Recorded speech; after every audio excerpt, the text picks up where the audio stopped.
Stand by to launch FanStream Sports. 3, 2, 1. Let's start. Hello, sports fans. Welcome to FanStream Sports. Nothing but pure sports. This is the JP Show. JP, it is so good to hear you back on the air. Stand by. Now, here's JP. All righty, welcome into the opening of the NFL season and the JP Peterson Show on this Thursday. And the Cowboys are playing. Did I get to see the Cowboys get their ass kicked by the Eagles tonight? Man, what a week. More than likely. Starting great. It's starting great already. We got Buccaneers and Falcons to talk about. Baker and Luke Gedeke going after each other. Vita Vea on the injury report. What? So, and the Rays won 6 in a row. Good morning, IndyCar Tim from our Dallas affiliate. What's up? It is Cowboys Thursday here in Dallas as the Cowboys will once again kick off the season on primetime TV. Normally it's against the Giants, but we've got the Philadelphia Eagles tonight. And boys, 2 bold predictions. Well, 1 bold prediction, JP, as we talked off the air. Saquon Barkley will not hit 100 yards tonight. That is a bold prediction. But the Cowboys still lose by 25. Ooh. It's my 2 bold predictions. Okay. I think Saquon runs for 150. It's possible. It's possible. I guess that Cowboys run defense. They do anything in the offseason to make it better? No. Kenny Clark and Mozzie, which means Mozzie Smith won't be lining up on the defensive line. So that's like a double positive. Somebody to play the run instead of Micah Parsons, who didn't play the run. Exactly. Yeah. So we'll see. Anyway, we'll see. Excited to watch it tonight, though. We got so much more local stuff to talk about. And we got a great show for you coming up. Dave Archer, Falcons Radio, great analyst, will join us, my former colleague, right off the top here in about 3 or 4 minutes. So we'll get a great look at what the Falcons have been doing in the offseason. How ready is Michael Penix? Brad Johnston's going to join us at 10:30 this morning. Brad was at the Raise the Flags opening the other night and just did a fantastic job recounting the first Super Bowl with Gruden. Got a little choked up. So we'll talk to him about the night that was the other night. His Super Bowl, of course, we'll reminisce about that. His son, Max, coming back from a horrific injury and playing at UNC. So much to talk about with Brad. Looking forward to that. So he'll join us at 10:30. Joey Johnston, USF Sideline reporter, will join us at 11 o'clock to talk about his huge game, USF in Florida, coming up this weekend at the Swamp. USF's got a puncher's chance, maybe better than a puncher's chance after that beatdown of Boise. And Brooke Bennett's going to stop by, our 3-time gold medalist, talk a little Olympics. And also, we're going to talk about something that's very interesting called the enhanced games. We've talked about this before, but there's, they're being sued now, so there may not be an enhanced games. This is the games that were supposed to go on in Las Vegas where the promoters were promoting people using steroids to see what the human body could accomplish if enhanced. So, which I think is just a fascinating topic. So basically, everybody gets juiced up and you go and compete against each other, right? Yes. What could go wrong? Yeah, and there's actually a local Olympian, Megan Romano, who I think she made the Olympic team. I'm not sure, but she's a very accomplished swimmer, NCAA champion at Georgia, I believe, who has been out there on social media saying she's going to be part of the enhanced games. So it's an interesting topic. So we'll hit that. We'll hit some Olympic stuff with Brooke as well. So big show coming your way here. All right, Timmy, while you get Arch on the phone, I'm going to do a couple minutes here on the Rays last night and update on the Bucs as well. By the way, Vita Vea was on the injury report. Oddly enough, I'm walking through One Buck yesterday, and we're going to the locker room, and Vita coming to the lunchroom, was not limping at all, by the way.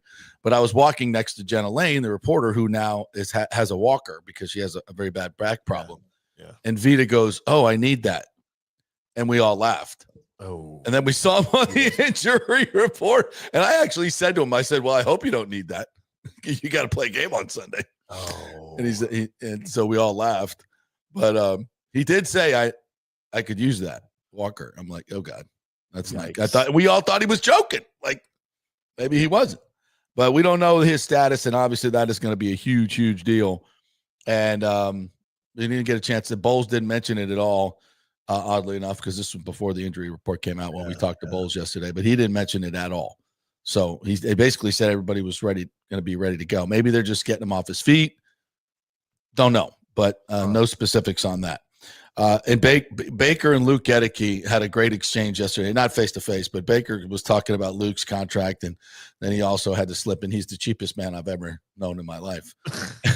So, of course, and then ran down some things. It was hilarious. And then we go to Luke, and Luke's like, well, I'd say frugal is a better word, frugal. And then he's like, he goes, yeah, and what's your first lavish purchase going to be? Someone asked. He's like, probably nothing.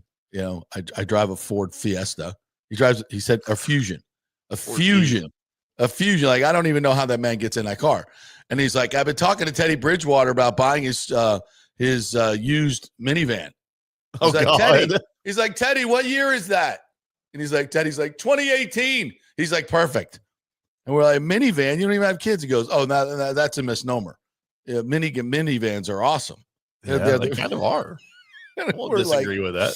See, Luke's first purchase is going to be a 2018 Dodge Caravan. Hey, attaboy. Priorities, man. He puts his money elsewhere. He ain't wasting his money. That's for damn sure.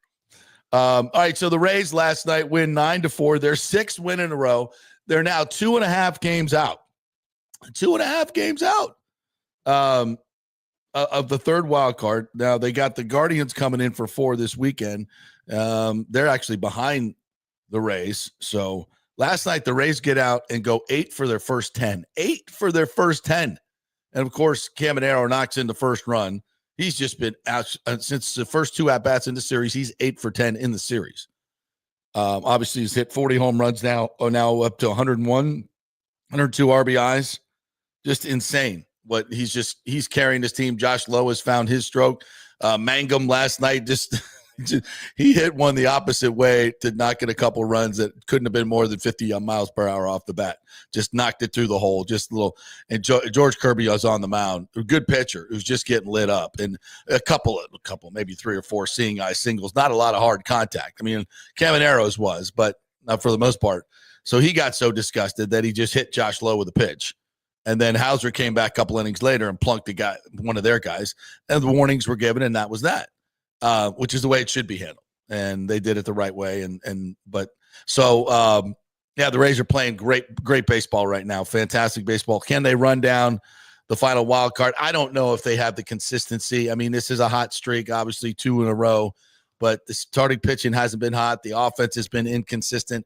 As quickly as they get hot, they get cold. I don't want to throw a wet blanket on this run, but that is what they've been all year long. Sounds like a Katy Perry reference right there. So we'll see what happens with this team. I'm not going to go gaga over them just yet. And a Katy Perry reference. I'm not going to go crazy over it just yet, but it's a great run. But the consistency has been a question mark. Whether they can keep this up for another 28 games, because they're still going to have to play about 700 baseball on the way in to get to 86, 87 wins, which might get them in. Somebody else gets hot, then they're out. So it's going to need some luck, man. Like we talked about yesterday, they're going to have to not just play well. They're going to need some luck. Absolutely. All right. We got it. We got Arch on. Arch is on. The great Dave Archer from Atlanta Falcons Radio, my former radio partner, colleague, Iowa State. The Iowa State people are already going nuts in the comments, bro. He might not want to be called Arch, though, right now in this day and age. He might not like that nickname. It might connotate, like, I don't know, Arch Manning, which isn't what right now. What's up, Arch? How are you? I'm good, man. And I was Arch before Arch Manning. You were. So I'm okay with it. So Damn right. And your stats are a lot better than his. I tell you that. Week 1, huh? They're getting week 1. We're already barbecuing the guy, right? Yeah, exactly. Right. He might be okay, right? In the long run. When you make $6 million a year, you got to worry about that kind of stuff. So. That's right. Comes with the territory. That's right. It's exactly a different ball game now. Remember, we used to say, well, let's not criticize the kid. They're college kids. Now we're like, this guy sucks. He's making $6 million a year and he ain't worth it. So anyway, that's what you get. Wow. Yeah, I think one time I got my laundry paid for, and they were talking about the NCAA sanctions and stuff against Iowa State. I'm going, what in the world's going on? Can you imagine? Yeah, I think the pendulum may have shifted a little too far the other way, but I guess it needed to be done. All right, Arch, let's get into this. What's going on with the Falcons up here? We heard you got 2 Hall of Fame rookie pass rushers now coming off the edge. But Baker's a dead man. What's going on up there? Yeah, well, up here we're hearing about how Baker is the guy as far as quarterbacks go. Forget Patrick Mahomes. Forget all these other guys. Absolutely. Baker Mayfield getting ready to have his monster year after having 2 really good years, the last 2 for Tampa. You guys are Tampa's the dominant team in the division, trying to win the division for a 5th time, unprecedented territory for the Bucs. Even though Atlanta beat them twice last year. So right. I think that the whole concentration, JP, has been, okay, how do we get better? How do we find a way to win the division? And so I think that the idea was we need to get better on defense and find a way. And we're not talking about trying to find a way to be, a top 10 defense. If they can just go from 31st in the league to 19th, 18th in the league, get people off the field on 3rd down, win some red zone battles. That's what they're trying to do. Get the quarterback on the ground. We were 31st in the league in sacks last year. Get the quarterback on the ground in some key moments. And they feel like they've got enough weapons on offense where they feel like they're going to be able to be in the hunt to try to go do something. So let's dig in a little bit on these new pass rushers, Pierce Jr. and Walker. Obviously, Charlie Heck starts for Tristan Wirfs on the left side.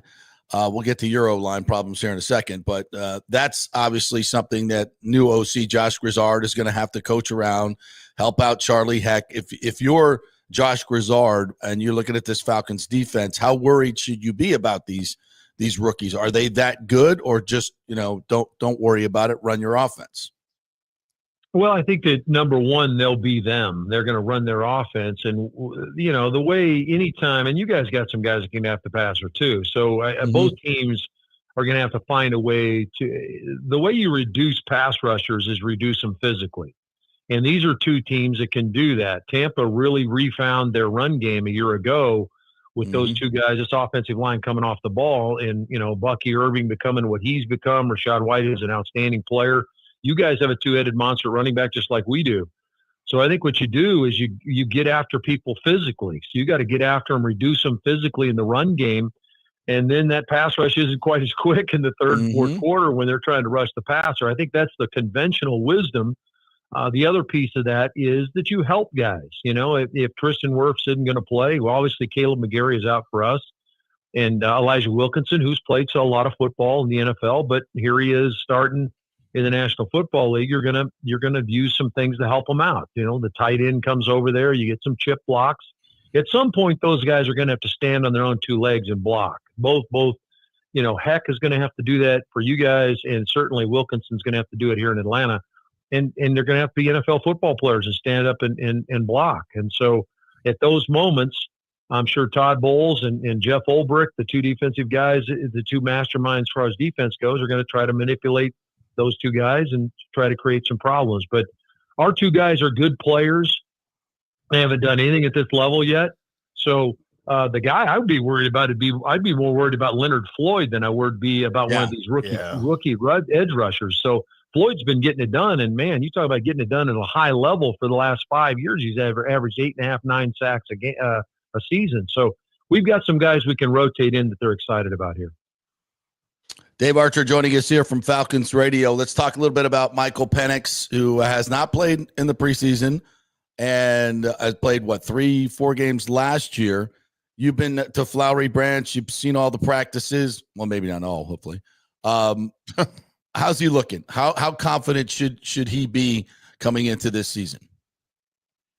Well, JP, he's got all the throws. Now, this is a guy that when you step out there, you're impressed with the way the ball comes out of his hand and the fact that he can throw it anywhere on the field. That jumps out at you. There's not a lot of those kind of guys. The guys we've had recently have not been able to do that. Even Kirk Cousins, who played well against you guys in 2 games, he didn't have the ability that Michael does to shove one down the seam on a dime or come out, play action fake on the wide side, on the short side of the field, and throw it across the field, a deep comeback to Drake London. He's got all those kind of throws, and he has the ability to stretch you deep. I think anybody that watched him play in his 2 years at Washington watched his ability or noticed his ability to throw the ball down the field and stretch the field. And I think if there's anything that potentially is new for Atlanta from an offensive standpoint, will be potentially some vertical passing game, which I think that has been lacking for a long time here. Teams have been able to squat down on routes, have been able to not worry about the ball going over their head. One, because maybe you didn't have anybody that could run by anybody, but number two, the quarterback couldn't throw it out there. You couldn't get it over the top anybody's head. This guy can do those kind of things, which you hope gives you a little bit more flexibility in being able to stretch a defense, vertically and create some of those seams in those intermediate areas and maybe even underneath. He's got all of that. Very calm, poised guy. I asked him, he started the first game of the preseason a year ago in his rookie year against Miami. And I remember how it was for me. I mean, my first game, I went in, I was nervous. We drove down and kicked the field goal. I thought I just won the Super Bowl. We'd gone down and gotten points. I said, wow, I'm in the NFL and this got points. I asked Michael, he drove down, threw a touchdown or whatever it was. And I said, hey, were you nervous? He goes, I don't get nervous. I'm prepared. The guy is very calm, collected. He's obviously an older player, played 6 years of college football. He comes in well prepared as far as what's going to be expected of him. And he's really gotten what's probably the most important thing this offseason is he's finally gotten reps with those number one guys. Last year he was running the scout team. He was running that second unit. Got a little bit at the end of the year, as you mentioned, those 3 starts. But he's spent the entire offseason, all of training camp, throwing to Drake London, Darnell Mooney, Ray McLeod. He didn't do that last year. And I think he's got much more of a feel for what those guys do because receivers have little idiosyncrasies to them. Chris Godwin's different than Mike Evans is. And Ibuka is going to be different than those two guys. So understanding what those guys do at the top of routes, how they come out of them, how they accelerate, these kind of things. He's developed a rapport with his receivers that he didn't have last year. Dave, we talked about his ability to throw the ball downfield and Penix's threat, keeping the field vertical, but he's also got the ability to run and mess with you with his legs. Are the Falcons trying to contain him a little bit with the game plan, or do you think they'll give him a little bit of freedom to improvise when situations arise? No, I think they'll cut him loose. He's not going to break you. He's like Baker. Baker's not going to turn around and run. You don't expect him to go run 50 yards for a touchdown, but he will get out of the pocket, extend plays, buy more time, and find somebody down the field. Baker's a master at that. And then finding a way to get out and go get you a first down. You're 3rd and 8, and all of a sudden he skates out of the pocket and goes and gets a first down for you. That's what Michael's going to do. Now, will there be some stuff off of the running game? I'm sure that they'll have some stuff that comes out the backside off the running game. Most teams do. That's not a secret to anybody. If you got a stretch running game, there's some kind of bootleg action that comes out of it. So it'll keep the backside defensive ends honest. You can't close as hard maybe off the backside. If Kirk Cousins is in the game, you're not worried about a bootleg. Okay. Right, yeah. But and that allows that backside defensive end to close down on Bijan Robinson and maybe running down from behind. Now you're going to have to worry about maybe somebody coming out the other way with the bootleg type action. But again, he's going to be a lot like Baker is. He's going to be a nuisance because he can move well enough in the pocket and get out and go get you a first down in 3rd and 8 situations that is a nuisance that extends drives. That's what you're looking for from him. Dave Archer joining us here from Falcons Radio. You mentioned Kirk Cousins. It's so weird. The Falcons beat the Bucs 2 times last year, and it was both times with Cousins who had monster days. But then we get to face Michael Penix. So maybe that's better. I don't know. What is the situation? Is there? I mean, I've heard Kurt do a couple of interviews. It didn't seem like he was thrilled with the whole situation. No. How is that working in the room? Is there any disenchantment? What's going on?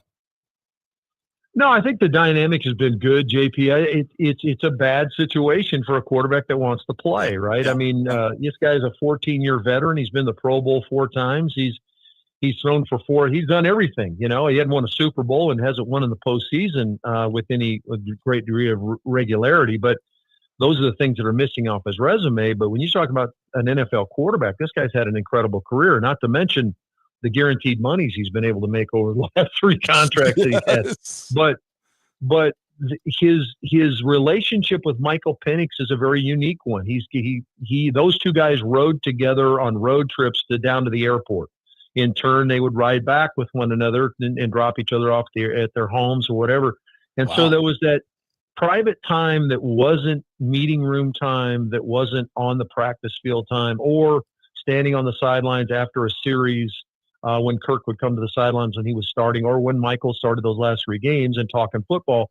They had real time together, and they developed a relationship, a bond, if you will, old quarterback, young quarterback. We hear all the time nowadays that the older quarterback says, well, it's not my job to raise this kid and teach him how to play the game. Right. And Kirk hasn't gone that far. He wants to play, but he's a really good teammate. Now, he said some things in the offseason about his injuries and he was injured and that he didn't tell the team and the team didn't really know and however that settles out. I don't know what degree of truth there is with both sides, but ultimately their relationship has been a good one. He's been very good in practice. He's laughing, joking around with the guys. Being a teammate. And I think that Michael's going to benefit from that. How could you not? I had a guy named Steve Barkowski here when I came to the sidelines that had played 10, 12 years in the league. Yeah. That's pretty good to walk over and pick a guy's brain like that, he saw this, that, or the other. So I think it's okay. Is it the best scenario? Certainly not the best scenario in Kirk's mind, but it's working. And so we'll see how it plays out from there. Dave, there was a ton of rumors and speculation that Kirk Cousins would be gone from the roster via trade over the offseason. I mean, it was everywhere, and it was often. Mm-hmm. Is anybody locally in the building, in the media there, surprised that he's still there? Not at this point. Certainly early on, and back when it was being reported, hey, Kirk's making this kind of money. The dynamic to it is Atlanta's on the hook for the money. Yeah. Right. Okay. Unless you can get someone to trade you some serious draft capital for him and then maybe even pick up the tab a little bit with the money, why would you move him? You're going to have to pay for him anyway. Why not have the best backup quarterback in the National Football League? Right. As long as he can coexist with your starter, why not just keep him on the roster? You already had dedicated that money to that room anyway. You thought he was going to be your starter this year. So he's not your starter this year. He's still in the room. He's still contributing. He's a good teammate. He's helping Michael. Unless somebody goes, hey, we'll give you a 3rd-round draft pick and we'll pick up $20 million off of that contract. Yeah, okay, we'll make that move. But unless something like that happens, why not just keep the guy? Because he's a much more of an asset for you. Why make somebody else better? Yeah, that's a great point. Dave, finally, what's the vibe like there in Atlanta? I mean, here it's, this team is ready to take the next step. They've scratched to get in the playoffs. I talked to Baker about this, Levante, everybody. And to a man, they're like, we need to take the next step. We believe we can be an elite team, not a 10-win team, but a 12 or 13-win team. And obviously that starts with a team that swept you last year and is your division rival, the Falcons. So the Bucs are dialed in to this game. Is their payback? Yeah, I feel like there's a little bit of that. I'm talking to the guys yesterday. You get that sense it's kind of a quiet, we owe them a little bit more than just one. So I think they're hyped, and I think they're ready. They're healthy, for the most part. We'll see what happens with Vita Vea. That kind of popped up yesterday. But, no Wirfs, no Godwin. We knew that going in. So they're confident. They're very confident. They can go in there and get a win and expect to. Where are the Falcons' heads at right now? Where with this, all the stuff that's going on in this offseason, the place is going to be packed. I would expect expectations are super high. And for an opening game, it ain't a must win. We know that. But, damn, it feels like it. It feels like it, right? Well, yeah. This early on, you're right, JP. It really feels like these two teams could potentially battle down the stretch should both, stay some semblance of health. And I know we're battling some things as well as Tampa is. I looked at I'll get to the how the cities feel and all that kind of stuff in just a second, JP. When I look at the numbers from these two teams playing each other last year, there's no way Atlanta should have won either one of the games. Okay. And Tampa's probably saying, well, we shouldn't have won either one of the games, and they didn't. But you go back, Tampa converted 15 of 25 third down. That's 65% third down conversion.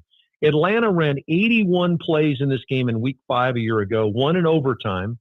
They ran 81 plays. Tampa ran 51 plays in the game and still had Younghoe Koo kick a buzzer beater at the end to send it to overtime, and then we made a play in overtime to win the game. I don't know how Atlanta won the game. Yeah. Okay. Yeah. Baker Mayfield was outstanding. Baker Mayfield completed 76% of his passes for over 500 yards and only threw two interceptions down there in Tampa. When I look at the numbers, I'm mystified. Start talking about, keys. Here's keys to the game. Well, you can't let them run it. Well, they ran for 160 yards here last year and we won the game. I don't even know where to lean. This is one of the weirdest matchups I've ever seen. But getting to the energy, it's a cautious optimism here in Atlanta from a fan base standpoint. Obviously, all the new pieces. You drafted a couple SEC guys. That's something Atlanta, for whatever reason, has kind of shied away from. This is the first Georgia Bulldog Atlanta's drafted in the first round in the history of the franchise. It's unbelievable. That's unbelievable. Unbelievable. It's 60 years. It's a 60 years. Okay, you hadn't drafted a Georgia Bulldog. Oh, by the way, there's 6 playing for Philly right now. I mean, it's unbelievable. So it's incredible to think. But so you've got some local interest. The SEC fans, these 2 SEC guys come here. You get the Notre Dame kid that's going to start at safety. Billy Bowman, a really good player from OU, probably is going to play a lot at nickel for Atlanta. So Baker's going to see a lot of young players on the field, and they're hoping they can hold up. But the optimism is here. The city. You worked up here some. Yeah. This is a fan base that starved. It got, still is haunted by 2016 and have been told this is the team, and haven't been in the playoffs for 7 straight seasons. And, oh, by the way, our brother to the south in Tampa Bay has won the division 4 straight times. So all of that being said, it's optimistic, and 32 teams think they can win the Super Bowl right now, I think. It's going to be a good one, Arch. Appreciate your time as always, my friend. And your boy, do you chat with Rocco Becht at all? His dad's a good friend and good friend of the show. So we watch him all the time. Your Iowa State brethren. He's one hell of a play. I can't believe he got out of Florida, by the way. Well, it's bad. Yeah, so impressed with him. He was not the guy that was supposed to start up there. They had another kid they'd recruited locally, that a 6'5" kid that came in, and Rocco just kept kind of chipping away while Brock Purdy was the quarterback up there. Rocco's a redshirt freshman, and ultimately got on the field, and he's a gamer. The guy is just a flat gamer, mirrors his old man. Obviously, the things that Anthony helped him with as far as understanding the game and being able to deal with the nerves and all that kind of stuff. But the kid's got a knack. He's got a knack for making plays. And big one this weekend. Iowa comes to town. Iowa State beat them in Iowa City last year on a 54-yard field goal at the buzzer. And so here comes Iowa back to Ames, and so that's always a big one early on in the season for Iowa State. But the kid's resilient. I'm really excited for him. Got a chance to visit with him just a little bit. So not friends or anything like that, but certainly have had a chance to talk with him. Very confident guy, and man, his teammates believe in him. That's for sure. Mm-hmm. That's awesome. What'd you think of Castellanos at FSU doing that thing to Alabama? How about that? Yeah. How about talking the noise first and then going and doing it? It'd be one thing. I ripped him too. I ripped him for silent assassin. Oh my goodness. He just wore the suit in and said, "Hey, this is what we're going to do to you." And then he went and did it to him. So, I thought the quarterback play across the board college-wise was really pretty shoddy. I was surprised, and I know Arch is in there, Arch Manning, and some of those, and credit some of the defensive stuff certainly. But I think Cade Klubnik didn't look very good. Awful. He's a guy that was supposed to be a Heisman Trophy candidate. Nussmeier did some stuff, but I didn't think it was just it was just off the charts. But Castellanos played extremely well, and I thought that the guy that stuck out to me was Jackson Arnold, the kid for Auburn who had transferred from Oklahoma. He played really well at Baylor. That's supposed to be a pretty good team for Dave Aranda, and they went out there and got after him pretty good. I didn't know he could run around like that, but Castellanos has got everybody thinking. Everybody on the warpath down there in Seminole territory, right? At least for 1 week, yeah. We got a couple of cupcakes coming up. So after last year, bro, we're storming the field. Damn right we are. All right, go ahead and pay the 50. You got $50,000. They can do that. Come on. We paid $350 for the damn field. We might as well get something out of it, right? Well, Castellanos probably could pay for it himself. That's right. So, that's right. I'll pay the fine every week if we have to. Wait, if we beat Miami on that field, Jesus, forget about it. They're gonna need to buy a new one. All right. Thanks, Arch. Appreciate your time as always, bud. Great talking to you, man. Take care, bud. Great Dave Archer right there. One of the best in the business. Love working with him. That was a great time up there in Atlanta for a couple of years. When I went up there, had to pick up a nice little check, make my way back to Tampa. Number 16 in Atlanta, right? Yeah, I believe so. I think we're number 16. Yeah. He's so college and pro. He's so good as an analyst. He's just breaks it down, just sees the game so well. It's a gift, he's played quarterback obviously at the highest levels, but to be able to verbalize it the way he does, he's really, really good. All right. By the way, that's the last time the Atlanta Falcons jerseys and uniforms looked worth a crap. Was back then. Those red helmet, red. Yeah. When Glanville went black, it just ruined everything. Yeah, that was a sharp uniform. The whites are. I can't wait to see the Bucs in the whites and it's gonna be beautiful. Agreed. All right, let's take a quick break. When we come back, Brad Johnston, Super Bowl champion, is going to join us and talk about the movie premiere the other night, or the documentary premiere, which he was a huge part of, and we'll have some other fun as well with Big Bad Brad. We're brought to you by the Jeeves Law Group, JEEVES lawgroup.com. Get your free case evaluation over there. They are local, they are trusted, and they get results. Have Scott Jeeves be in your camp fighting these insurance companies. They hate the Jeeves Law Group because they kick their ass. JeevesLawGroup.com, non-attorney spokesman, offices Tampa and St. Pete. And OnSiteConstructionFL.com. Get your free consultation there as well. Jason Fawcett will come out to your home personally, the owner, check it out, say you might be able to do this, you might be able to do that. You don't know what the options are because you haven't done it like they have. Over 1,400 jobs here locally, 5-star reviews. Know your contractor before the hurricane hits. Get that free evaluation and get on the preferred client list. So if something happens, you don't have to wait around for a contractor. He's ready to go. It's OnSiteConstructionFL.com. Back in 3 with Brad Johnson. Experience the art of driving at Genesis of Tampa, where luxury meets innovation and every detail is crafted for you. From the bold G70 to the refined GV80, Genesis delivers power, elegance, and technology years ahead of its time. Book service online, and our Genesis Experience Advisors will pick you up and drop off your vehicle. If available, you can enjoy a courtesy car while yours gets a complimentary interior vacuum plus a generous offer for your trade. Every new Genesis comes with the Miracle Advantage Plan, 10 years or 250,000 miles of powertrain warranty and 4 years of complimentary maintenance. Visit us at 801 East Bears Avenue or online at genesisoftampa.com. Genesis of Tampa, luxury redefined. Italiano Insurance would like to congratulate the Bucs on their 50th anniversary season. And you know what? We've been here for every season and then some, over 60 years in business. We've seen some smart coaches with great game plans, but if you don't have flood insurance or business insurance, that's a terrible game plan. That could ruin you financially. You don't want to take that L.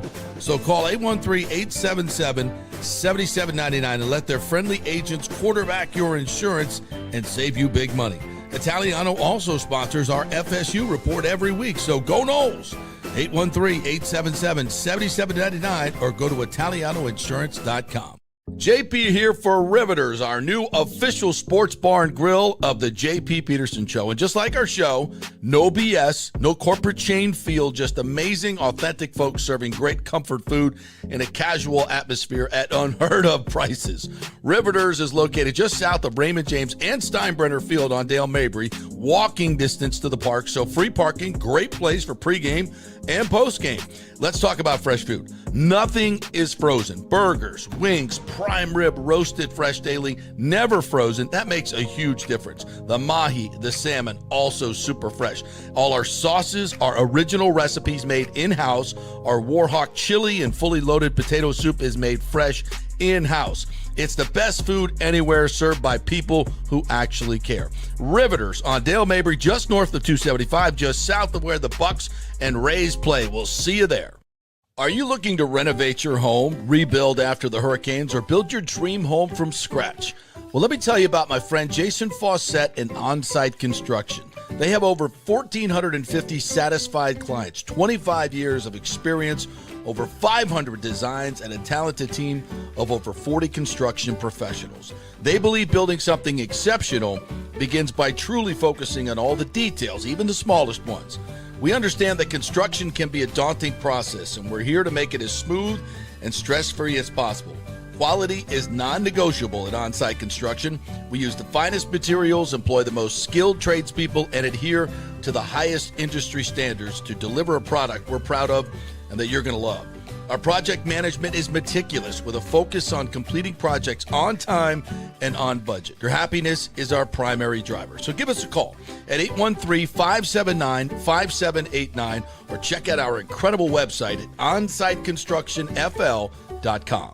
Are you having legal issues with a business partner or other legal business issues? The attorneys at Walters, Levine & DeGrave can help. Call 800-616-0384 for a free consultation. At Walters, Levine & DeGrave, we've redefined what a law firm can be with top-tier attorneys, personal service, and 26 years of success. From business law to civil litigation, we deliver smart, client-focused solutions. Walters, Levine & DeGrave recently won a $6.4 million jury verdict from a large real estate developer, and they can win for you too. Walters, Levine & DeGrave. Let's solve it together. Not attorney spokesman. For a free consultation, call 800-616-0384 or go to walterslevine.com. Offices Tampa, Sarasota.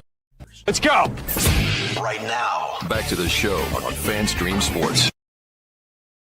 All right, welcome back to the JP Peterson Show. Coming to you live from the Kingmakers studio here in beautiful Midtown Tampa. You can be a member of this incredible private club, Kingmakers, right here. It is a dual-purpose place, kind of cool, very unique. You can work here during the day. We have some nice private offices right out here. There's a little public office area. Think Oxford Exchange with a sports bar flair. All right, so we have a sports bar right there as well with all the 15 different TVs for events you could do here as well. Have a stylish conference room that you could use. You have this beautiful studio here, the JP Peterson Show studio you can use to do podcasts. And at night, it turns into a really cool place to hang out. We've got a big golf simulator here with a bunch of big leather chairs. You bring the boys over, have a great night, have some food catered in here. You can do that deal. We have the big sports bar area out here. So many things you can do. Just have fun. We got an NBA Jam machine, which is kind of cool if you're into that stuff. One of the old machines. So, sweet. Yeah. Really I'm trying to get a golden tea machine put in the studio here in Dallas. Oh, wow. Golden tea. Yeah. Roll it back with the thumb, roll back, and then remember that golden tea? All the blisters. Oh my God. There was a definite, it's almost like a golf swing. Yeah. You had to have your, you perfect the golf swing. You had to have the rhythm and everything. Yeah. Yeah. Yeah. Golden tea was just many a moment doing golden tea. Yeah. I bet Brad's really good at golden tea. He's good at all. He's good at everything. I haven't seen him pop up yet. I sent him a link. Not here yet. I think he might be still sleeping. You think he's busy playing Papa Shot somewhere? He might be. That's right. He's going to be in the Papa Shot. Competitive Papa Shot player. May have forgotten about us. I didn't text him early enough this morning. He's probably out playing golf or something. We'll get him, though. We'll get him. We can get into some other stuff right now while we wait, for sure. Yeah. I mentioned the Vita Vea injury. John Hill is a little concerned about this. He says with Vita Vea potentially hurt out for Sunday, does this injury impact the Bucs game more than Wirfs being out? Atlanta has a big running back. Yeah, it does. It's that would be huge. Vita Vea is such a huge part of what they do. And the bottom line is when he's not in there, teams run wild on the Bucs. You watch it. When he subs in and subs out, teams that when he leaves the game, they're like, we're running. Time to run the ball. And they have a lot more success. So we have to be a better run defense when Vita Vea is not in there. And if he's injured, it is a huge, huge blow but then not having Wirfs, not having Vea, not having Godwin, there's 3 Pro Bowlers off your roster. That takes you from a really good team to just a good team. At some point, the injuries, and when you're to key people like this, they hit you. And if Vita Vea were not be able to play on Sunday, yikes. At that point, it's a toss-up. Yeah. It really is, because as you mentioned, Bijan will go nuts. And you heard Dave Archer. They're confident in this offense. And Penix is like he says, he's a kid that had played 6 years in college. Yeah, he is not a spring chicken. Yeah, we've talked about that on this show. Grown ass man. Yeah. He's older than who was it? somebody that's been in the league started for like 4 years. Is it Jalen Hurts? He's old, like he's older than somebody in this league that's played for like 4 years. Yeah. Already. And I forget exactly who it is. But yeah, and again, he's not out as Christopher Holt. He just was added to the list. We don't know what his situation is. And as I said, he was walking fine yesterday. He was walking fine. I saw him. He was out, he was walking fine. So maybe they're just giving him some time off his feet. Who knows? But if he doesn't play or can't play effectively, that's a tough deal. That's a really, really tough deal. So I saw also, you may mention this. I'm sorry if I didn't hear it. Christian Izzian and Reddick did not practice either. But yeah, I think they're expected to play though. Or as Pro Football Talk, the illustrious Mike Florio wrote, Hassan Redditt with a T. Well, Reddit is very on Reddit. Yeah. In their article. Mike H says, JP, did you talk to Doug Williams as a Redskins fan? That Super Bowl against the Broncos, 1988. He went down with a knee in the first quarter, came back and threw 4 touchdowns. They ran for 5 touchdowns in the second. He's a legend. Yeah, that was the beatdown of the Broncos by the Redskins, and Doug Williams became the first black quarterback to win a Super Bowl, cementing himself as a legend in the game. And, his overall numbers in the NFL were not great because he didn't have a great opportunity. I mean, had he gone to a good franchise and stayed with the Bucs, they really could have built around him and had built around him. Like Jimmy Giles told us the other day, those two could have done Hall of Fame type things. But Hugh Culverhouse was too freaking cheap and too much of a racist and couldn't handle it. So he went packing. But, yeah, Doug was – and then you heard Todd Bowles yesterday talk about Doug Williams as a friend and as a mentor. Doug gave him his first coaching job and said they were both scouts working in the NFL. And then Doug got the job at Grambling, and he called Bowles and said, hey, man, I want you to be a DC. And he's like, I've never coached before. I can't do this. And he's like, yes, you can. Yeah. Yes. As Todd Bowles has said, Doug believed in him more than he believed in himself. And, here we are with, Todd has a Super Bowl team and has a Super Bowl ring as a DC and is ready to go. It's a great story. And Doug is a great man. And I've spoken to him many, many times, and he is revered. And Ira Kaufman asked me last year, about presenting Doug for the Hall of Fame. And he said, is that because his numbers just aren't Hall of Fame worthy, but his place in the game is. And I do think it's Hall of Fame worthy. Absolutely. 100%. As does Ira, if I'm recalling that correctly, because my brain doesn't work so good. Brad is always great to talk with. We got to talk about our time on the Bucs cruise and how much fun we had. Yeah, the dude is the most approachable guy in the world, and hopefully he'll approach this show here in a little bit. If he pops up, let me know. By the way, yeah, well, I'll for sure jump in. Do you have the sound loaded? I have whatever you sent me loaded. All 3, yes. Okay. The first one I sent you is Baker. He talks a little bit about Trask, and then he goes into the Luke Gedeke thing, and then we'll do the Gedeke thing. So, go ahead, play Baker. Let's see what Baker's talking about. What have you seen on tape from the Falcons that presented some issues for you on Saturday? Or Sunday? This is just kind of an overview of some personnel changes. Haven't the game. seen a lot of tape of Leonard Floyd with them, but we know who he is. Great player. Obviously, they spent some early picks on edge rushers as well. Just some change in the secondary. So obviously AJ Terrell is still there, great player. Jesse Bates, ball hawk, game changer guy. And Divine Diablo, a new guy in the interior linebacker level for them. Some younger DBs that are going to play. So just personnel wise, trying to figure out who's going to be where without really being able to get non-preseason tape up there to prepare with. But yeah, they're flying around. Obviously they're coached hard. Just knowing Raheem Morris and then, from talking to Hassan about Jeff, their DC, they coach those guys hard. They play hard for him, and everybody that plays for him loves him, so they're going to be flying around. Any thoughts of reaching out to Benjamin Morrison about Xavier Watts over there? Is going to be starting for safety? Yeah, Xavier Watts starting at safety, high pick. Yeah. Yeah. I'll let Ben prepare on his own. Big Pat Mahomes, all these other guys got to play in the preseason, and you did. How you feeling about it? I'll be all right. You good? Yeah. Defenses don't show a lot in preseason anyway, so I'll be all right. Baker, just how It's true. How difficult is Yeah. it entering those week 1 I think it's more in the preseason. It's more about getting ready physically, not reading defenses and stuff. No, exactly. To me, it's about timing. It's about timing with your guys out there. And the thing is, even in preseason, it's better than practice, but it's not game speed. Yep. It's not regular season game speed. So, I think it's a personal choice. Some guys like to play, and I think Mahomes does like to play. And some guys, I think, and I just want to get Bake's take on it. How's he feel? And his answer kind of told me, like, I'll be all right. Like I probably wanted to play, and I bet he did want to play, but they held him back. Right. All right. Hit the next. By the way, I think it's the first time in his career he hasn't played in the preseason. I think that's right. Yeah. I think that's right. Yeah. So maybe he does have a little doubt in his head. Yeah, we'll see. It was an interesting, and again, on a transcript, that answer means nothing. Right. But his body language told you that maybe he's not okay with it. Yeah, it's like, I'll be all right. I'll be all right.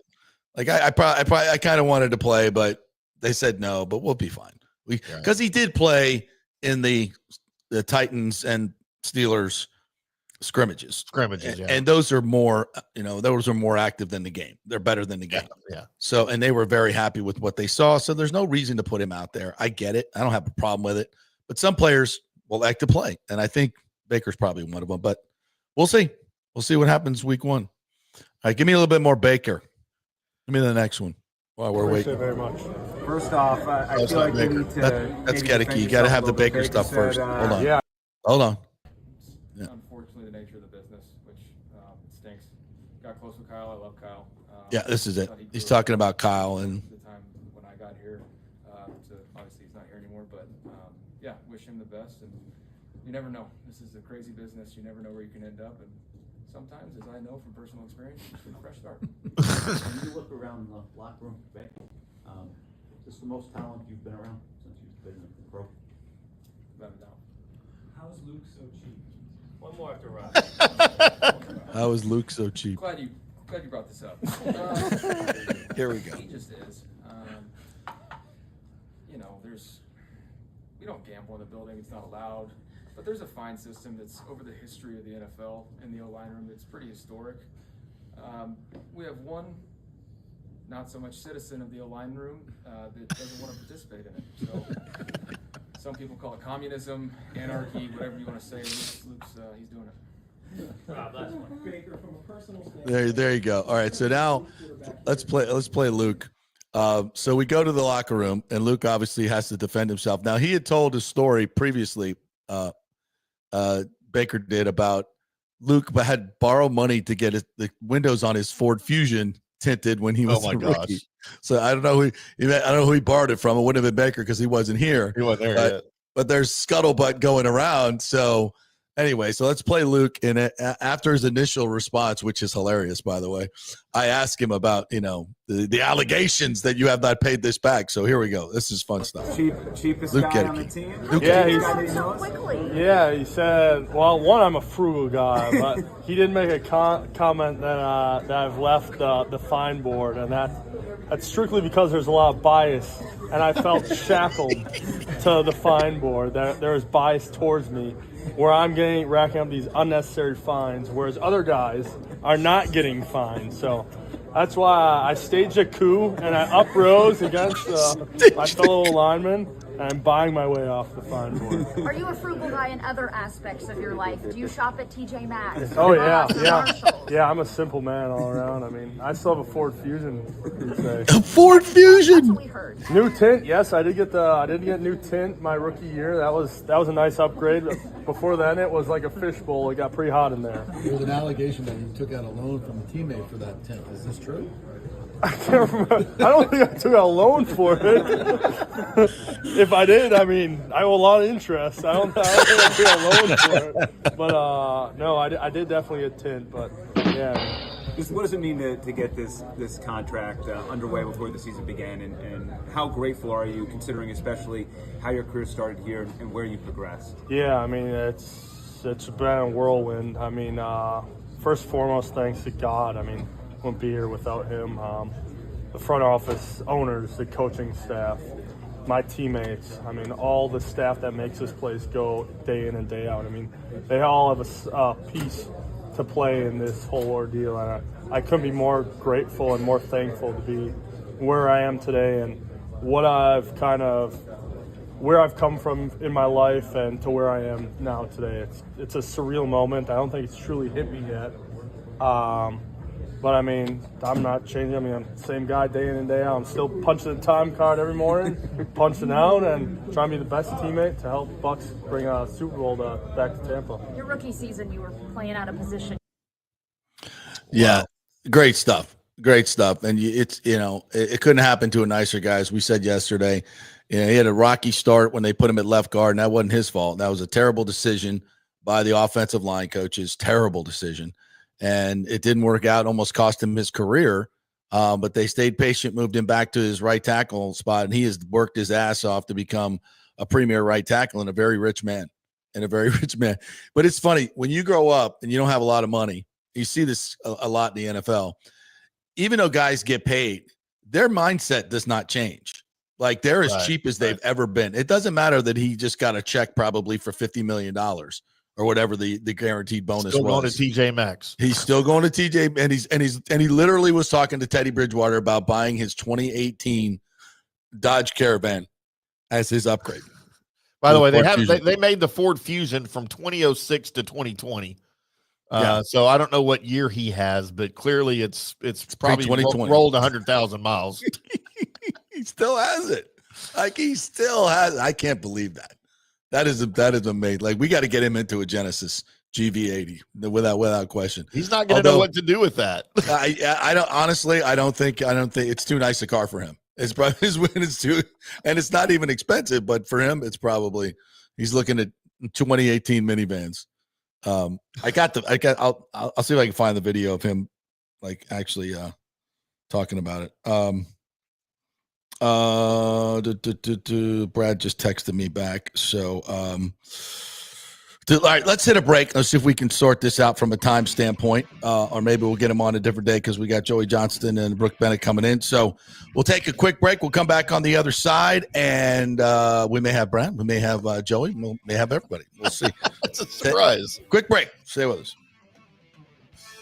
The Golden Diamond Source is working every day to be your family jeweler. Right now, a $5,000 engagement ring with 0% interest can be yours for just $83. So don't let the holidays sneak up on you this year. Now is the time to get ahead with their in-store layaway. Trade in your old jewelry for cash. Gold has never been higher. The Golden Diamond Source is offering the highest ever trade-in values for your gold and diamond jewelry. Now is the time to get your holiday shopping started. So come in now, relax, shop, and save at the Golden Diamond Source. We love Julie and Steve Weintraub, great local philanthropists, and you can find them at 3800 Omerton Road in Clearwater, where you'll always find the perfect gift, only at the Golden Diamond Source. Welcome to Kingmakers, home of the JP Peterson Show studio and Tampa's premier business networking and social club for members only. By day, it's an exclusive, vibrant co-working space with a stylish conference room, focus rooms, a full production studio, and an in-house marketing team. And by night, Kingmakers transforms into a sports-centric social hub with a full sports bar, golf simulator, and exclusive events. For young entrepreneurs and seasoned professionals, it's the perfect place to work hard, play hard, and make big moves in Midtown Tampa. Close the deal, celebrate the win. Only at Kingmakers. Become a member today at kingmakerstampa.com. Your business, your club. JP here for the Jeeves Law Group and my man Scott Jeeves, who lives right here and has long been a highly respected member of our community. He's a proud sponsor of the Tampa Riverwalk. Jeeves Law Group is also a proud sponsor of our Grand Central District in St. Pete and has neighborhood events throughout the year. He has an office on Central Avenue in St. Pete and one on South Howard in Tampa. You can't get more local than that. So when you need an attorney, are you going to hire some huge firm that advertises all over the state or the one that supports your favorite sports show? It's the Jeeves Law Group. We're local, we're trusted, and we get results. For personal injury and personal attention, call us for a free case evaluation. That's 8889-JEEVES. That's 8889-JEEVES. With this record heat in Tampa Bay, you better have your AC unit running at peak efficiency. Third Generation Plumbing installs the best American standard AC units. Our split systems offer the highest efficiency available while reducing energy bills and maximizing comfort. That's why Third Generation Plumbing trusts American Standard Air Conditioning, built to last, made to perform. Whether it's a new install or an emergency repair, our family-owned team brings 3 generations of trusted service to your home, now with the unmatched reliability of American Standard. Plumbing or cooling, we've got Tampa covered. Call Third Generation Plumbing today, 813-961-8024, or go to thirdgenerationplumbing.com. And we also do AC. Ciao, Paolo Tini here, owner of Caffè Paradiso, voted number 3 People's Choice Award on Open Table. I want to thank all our loyal family of customers that have been enjoying our great traditional Italian dishes we make from scratch every day. It's a great family story we're proud of. Our family moved from Rimini, Italy in 1984. My dad, Caesar, started Donatello, and that's where I got the start in the restaurant business. I started Caffè Paradiso on South McDill in 1995, and we've been there ever since. From our traditional ossobuco, a veal slow roast for 4 hours, to our daily fresh catch, the Gruppo Paradiso, with a piccata sauce and lobster claw meat, homemade pasta like lasagna, farfalle salchicha, which is a bow tie pasta homemade with fresh sausage. Hold on a minute, JP's favorite. I love it. So come and have a glass of wine with me on South McDill. Get a reservation on Open Table and see all our 5-star reviews. Ciao, see you soon at Paradiso. Let's go. Right now, back to the show on FanStream Sports.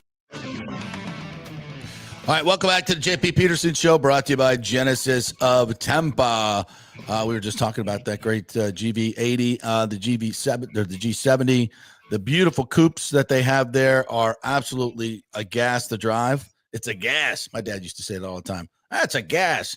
But you can, they go. They go. Great engines, great engineering, a premier touring car at a fraction of the cost of some of the bigger boys. But it is a fabulous vehicle. You must test drive. Go by Genesis of Tampa, 801 East Bears Avenue. Tell them JP sent you, and just take a little test drive. They've got some great lease deals going on right now. And by the way, when you do service with Genesis, they come to you with a loaner car, drop it off, and then they bring your car back. You never have to leave your office, never have to leave your house when you have service. They do that for you. So it's an awesome, and that just comes with it. And if you get a new car there, you get the extended 10-year, $250,000 Murphy Auto Group warranty as well. So much better to deal with Genesis of Tampa, the Murphy Auto Group. You get so many extra perks, and it's a great place to do business. Great folks over there. So get on over, tell them JP sent you. Talk to Brad, since we're kind of stacked with guests today. He said he would come on tomorrow or next week, so we'll set that up, and we'll definitely get him on. Good enough. We'll try to get him on tomorrow. We got Josh Capo. I recorded that. We did a preview. We were going to put that on today, but we had too many guests, so we have to move that to tomorrow. We just got too much content, bro. Dang it, Josh. Josh got bumped. No, he didn't. No, he just got pushed to prime time Friday. So. Yeah, we got a good Falcons Bucs preview from the Falcons side, so we'll do the Bucs from the Bucs side tomorrow. It's more information than you need to. And I love bringing Arch on. I love bringing Josh on, because we did, the interview we did last night. He brought up a lot of different things that I don't think of, and he has a great perspective from an X's and O's standpoint. Super smart guy. So we'll do that tomorrow, and then we'll get Brad on tomorrow as well. So there you go. We're rolling through it. We call that a tease. Yeah, there you go. So I just sent you some more audio of Emeka Egbuka that we talked to him yesterday. So I want to give you a little sense. This guy is he's like a 10-year veteran. And it's so funny. And you've heard all these comparisons to Godwin. And Godwin was the same way. Like when he got here, we're all like, yeah, this guy's like 35-year-old man. He's like, Jason Light tells this story. When they brought him in for rookie minicamp, he's like, hey, we have a service here, a concierge service here, so we'll help you get an apartment. We'll help you get settled here. He's like, I've already done that. I'm good. Wow, he's got his life together already. Doesn't he? Oh my God, it's like day one. As soon as he gets drafted, he's on the phone. He's already got his apartment. He's moved in. He's got everything. So Buka's just like the same way. He's just like buttoned up. It just when you talk to him, it's like talking to a CEO of IBM. He just is so he's just so focused in. And so anyway, when you get that ready, let me know. We'll pop it up. Meanwhile, I will get to some of these great texts that we have here. Michael LaRue, good morning to you. He says the Rays treating their fans poorly is just another Tuesday at the ballpark. Hopefully the new Zalewski ownership treats fans better than the current one does. It's September. When's the sale closing? Well, we've heard September 15th. That's been reported. I've just heard sometime in September. So it's going to happen. Don't worry about it. Everything's fine. It just can't happen soon enough. I don't know if you saw this, but Camanero's 40th home run, Timmy. I retweeted it. There was the kid that caught it jumped a fence to go down and get it and then came back into the ballpark. So it's a restricted area. So if you go into a restricted area, obviously you can get ejected. Sure. So, okay, but now what do we do about the ball? So in the video, the cop and the security guards at the Stein are saying, hey, that's Major League Baseball property. That's the Rays property. You have to give it to us. And the guy's like, no, I'm not giving it up. Yeah. And so they're like, there's like this physical confrontation and it's all on video. Oh, wow. And it looks really bad. It looks really bad. I maybe I can send it to you, and it's just, so I understand the rules. He jumped the fence, got it, got the ball, got it. Okay. So now, and I don't know how confrontational he was with the cops before the video started. All I know is this. It's a horrible look for the Rays. It is a horrible PR look for the Rays to have a security group surrounding a man, basically detaining him to forcefully remove a baseball from his hand. That was Camanero's 40th. Again, I don't know what all went on before the video started, and he did go into a restricted area, so there are some things that are qualifiers here. There's no question. But damn, if it's not the Rays, hey, we're having a yard sale, that turns into a disaster. You know, you want to play it? I got it right here. Yeah. Okay. Yeah. Let's play it. Sir, I'm being detained for no reason right now. There's nothing against me. I caught a home run ball, and now they're trying to physically look. Hey, listen, stop. That's what I'm saying. Just stop. Okay. Just stop, okay? I'm recording too. Just stop. Relax. Take a deep breath. Relax. I'm just leaving the stadium. Use the ball. The ball is mine, property. I caught the ball. Here the thing is, you didn't have the ball. You went over the fence to get the ball. I had the ball. No, I caught the ball. You went over the fence. I caught the ball. You went over the fence. He's lying. No, I did not go over the fence. I saw you run down the stairs. You cannot tell me run down the fence. You ran down the stairs. She asked me if I could stay here because she wanted to give the ball to Junior, and I said that's just fine. so you understand, you're on private property. That's the property of the Rays, not yours. No matter how you got it. Yeah. What do you mean? Doesn't matter. You're on I don't private understand property. why you guys are detaining me for anything. Like I was there. MLB wants the ball. Period. Okay. I need the ball. All right. So Give me your reaction. Do they have video? Is he on video jumping the fence and going to a restricted area? There were witnesses that in the comments said they saw him go jump the fence. Yeah, I'm kind of on security side here. Okay. I also get his side. You're a fan and you have a right to the ball, but if you had to trespass in order to get it, I don't think it's yours. I'm on the team side on this. Yeah, it's a bad look. Like, could we not have handled this better? Yeah. Could we not have and again, I don't know what went on before the video started. And the guy was clearly a little bit frantic and he wanted the ball and he understands the value of the ball. And I don't listen, if you catch it fairly in the stands, I've never seen the Rays treat somebody like that when you caught it, but he violated it and he went and he's lying about it too, according to the witnesses. You know, the witnesses now, these are people just that are on Twitter saying they saw him, where the ball landed, blah, blah, blah. So, I tend to believe him. Yeah. But again, it's just what they should have done, what the team should have done is calmly said, hey, that's Junior's 40th ball. Can we talk to you about the ball? And let's go in here. Let's go somewhere private and let's talk about the ball, see what we can do for you. And then say, look, we know you got the ball. You had to trespass to get it. Legally, we can take it from you. We don't want to do that. Right. Which they may have done. Exchange Which they may have done. We just for didn't the see ball. Right. Yeah. Which they may have done. Caminero sign another ball for you, or can he sign a bat? Yeah. You want some glove? Whatever. And he did say that he wanted to wait there to give it to Junior. Right. So I'm wondering if he went to wait to give it to Junior and they got all uppity on him. Yeah, it seems like that was just handled actually on both parts, right? On his by lying about it, and security for not overreacting, but I don't know, maybe overreacting. It just never stops with the Rays. It's like it's just always the worst look possible. Keep digging their hole deeper, right? Like I don't know what, it's just crazy. Richie P says security should have said, "Look, guy, let's talk about this and not get worked over a baseball." Yeah, it just the fact that they were grabbing him and detaining him, that's weird. That's weird.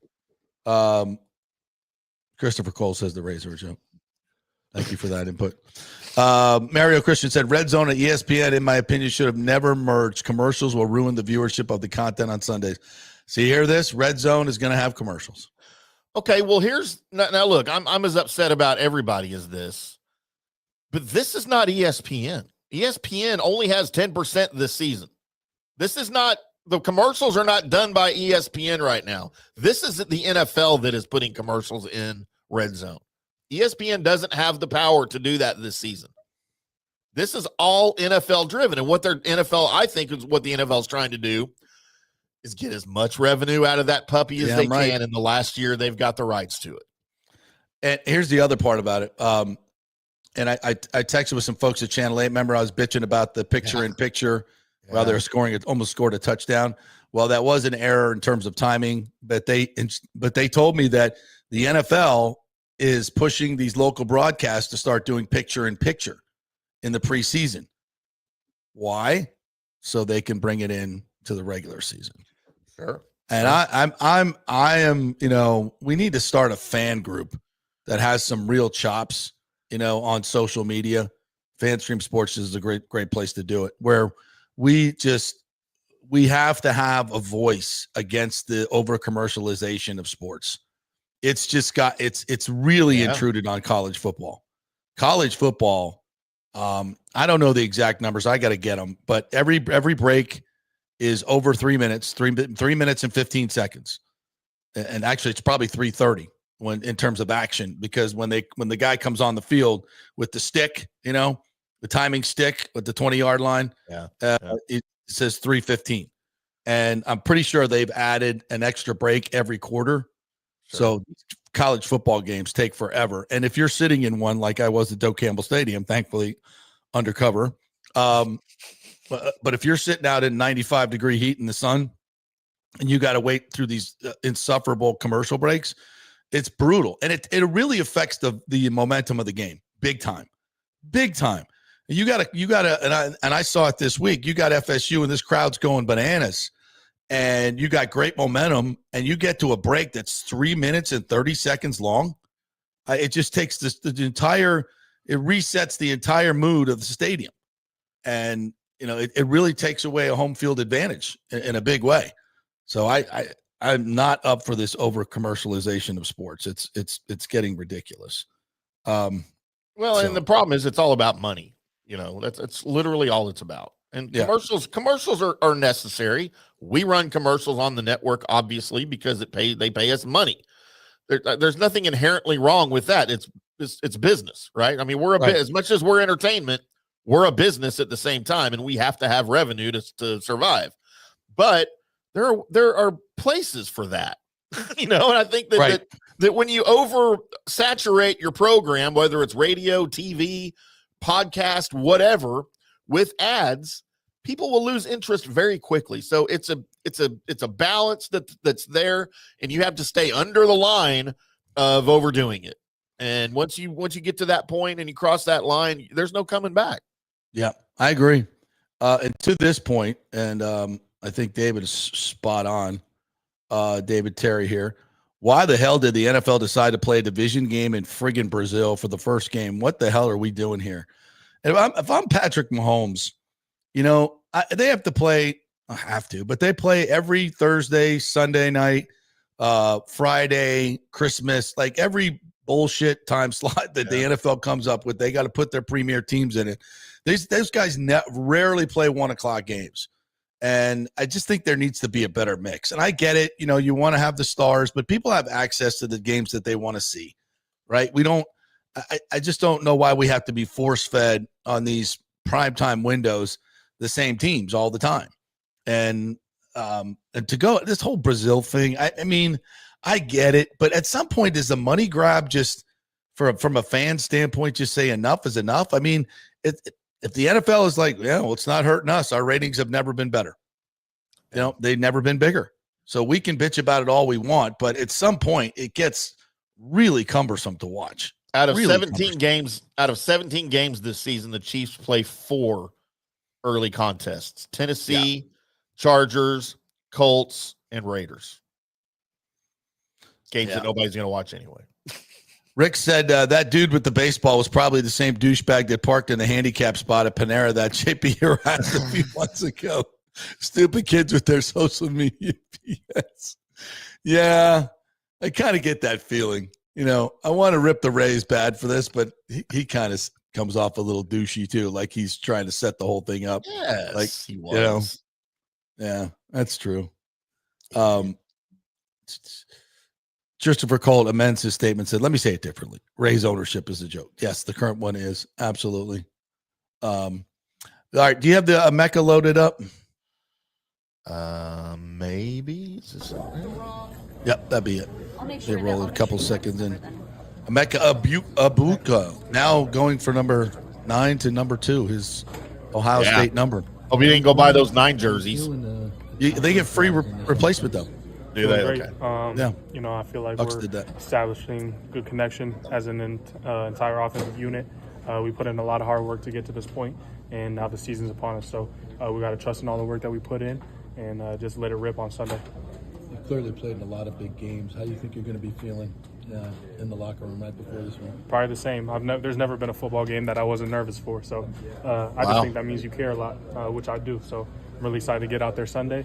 I know what the nerves are going to feel like. I've played on big stages before, like you said. So you just got to be able to harness it. And then, you know, that first hit, them pads popping gets you ready. And you're familiar with the optics of this stadium. Oh, yeah. Here before. You played in some big games here. This is the last game I played in, actually. The national championship was in Atlanta. So familiar setting for me. Had, you know, very good outcomes and some not so good outcomes at the stadium. So, you know, very familiar with it and kind of know what I'm going into. Played a lot of very talented players in college at Ohio State, but going into week 1 in the NFL, you got guys like Jesse Bates and Nate Terrell in the secondary. How excited are you to kind of hit the ground running and play against some of the NFL's best immediately? Yeah, I'm super excited. I mean, this is what it's all about. The NFL is the best against the best. So I'm really excited to be able to test my talents and, you know, see how I'm able to perform. You know, I already have an idea from going to get some guys in practice and stuff like that. And when it comes to their safeties, like Xavier Watts, he was the last college game I played against him. So familiar faces out there, but also some new ones. Really talented people. I'm excited to be able to display my talents. As a wide receiver, when you're doing film study against defense. All right. Emeka Egbuka right there. He's just a pro. He's a pro's pro. Yeah. Hey, a couple other quick notes here. Mario Christian says another around the league nugget. It sounds like the Eagles are not going to watch their own banners get dropped during the pregame due to coaches' rules. How lame is that? Yeah, Sirianni said he was asked about the banner going up and all that. And he's like, yeah, I didn't know anything about it. We're not going to be out there. Biggest bunch of crock I have ever heard in my life that he didn't know. God, I hate that dude. What a tool. Well, you know, he's trying to do the whole we've turned the page thing. We're not thinking about last year. So right, then say that. Don't say you didn't effing know. You're a coach's son. You're a lifelong coach. You're a lifer. You know when the freaking banner is going up for probably the only championship you are ever going to win. Yeah. And I get it. It's a mind game for his team. I get it. But it's also something for the owner and the fans and the players. The players work their ass off. You don't think they want that moment in their own? I mean, they did not a lot of celebration. Obviously, they had parades and all that stuff. I get it. But I think this is a moment that the players want to share with the fans. Come on. Yeah, because you might not ever have another one. So I mean, right. I get the reason why he's doing it, but dude, just beat.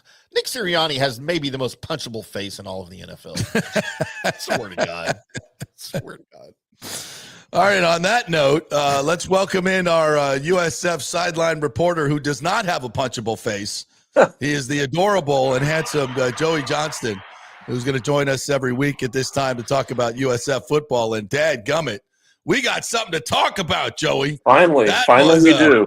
That was a slobber knocker I witnessed last, Thursday night. It's been a week now, and I still can't get over that USF defense. Where the hell did that come from? What in the name of Todd Orlando was that? Yeah, it came from like 2007, I think. Right? That's the last time we saw a USF defense playing like that. I mean, it literally, JP, has been that long since USF has won a big game with defense being the main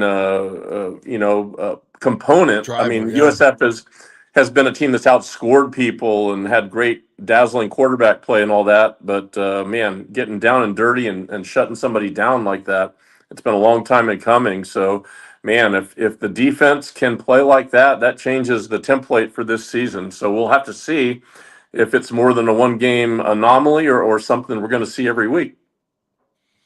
So Jalen Schuler was named. He got an award this week. I forget which one it is. National Defensive Player of the Week by the Walter Camp Foundation. He was amazing. Yeah, both linebackers. Let's name some names here on this defense that played so well. Yeah, we'll start with Jalen Schuler and Matt Harris. The linebackers were great. Tavin Ward, the free safety, and Deshaun Rucker, the cornerback, were sure tacklers in the secondary. And up front, a guy that did not appear on the stat sheet, Devin Lee, the nose tackle, had no tackles, but did a lot of dirty work on the interior and allowed the rush ends to get some penetration. So you have a 300-pound guy in the middle of the line that can occupy people. That's going to be a valuable component. You might not hear a lot about him, but he's extremely valuable. Yeah, and I thought that was a big reason why Boise State didn't run all over them. I expected them to. Just because Ashton Genty didn't play didn't mean they weren't. They had a very experienced offensive line, good backs.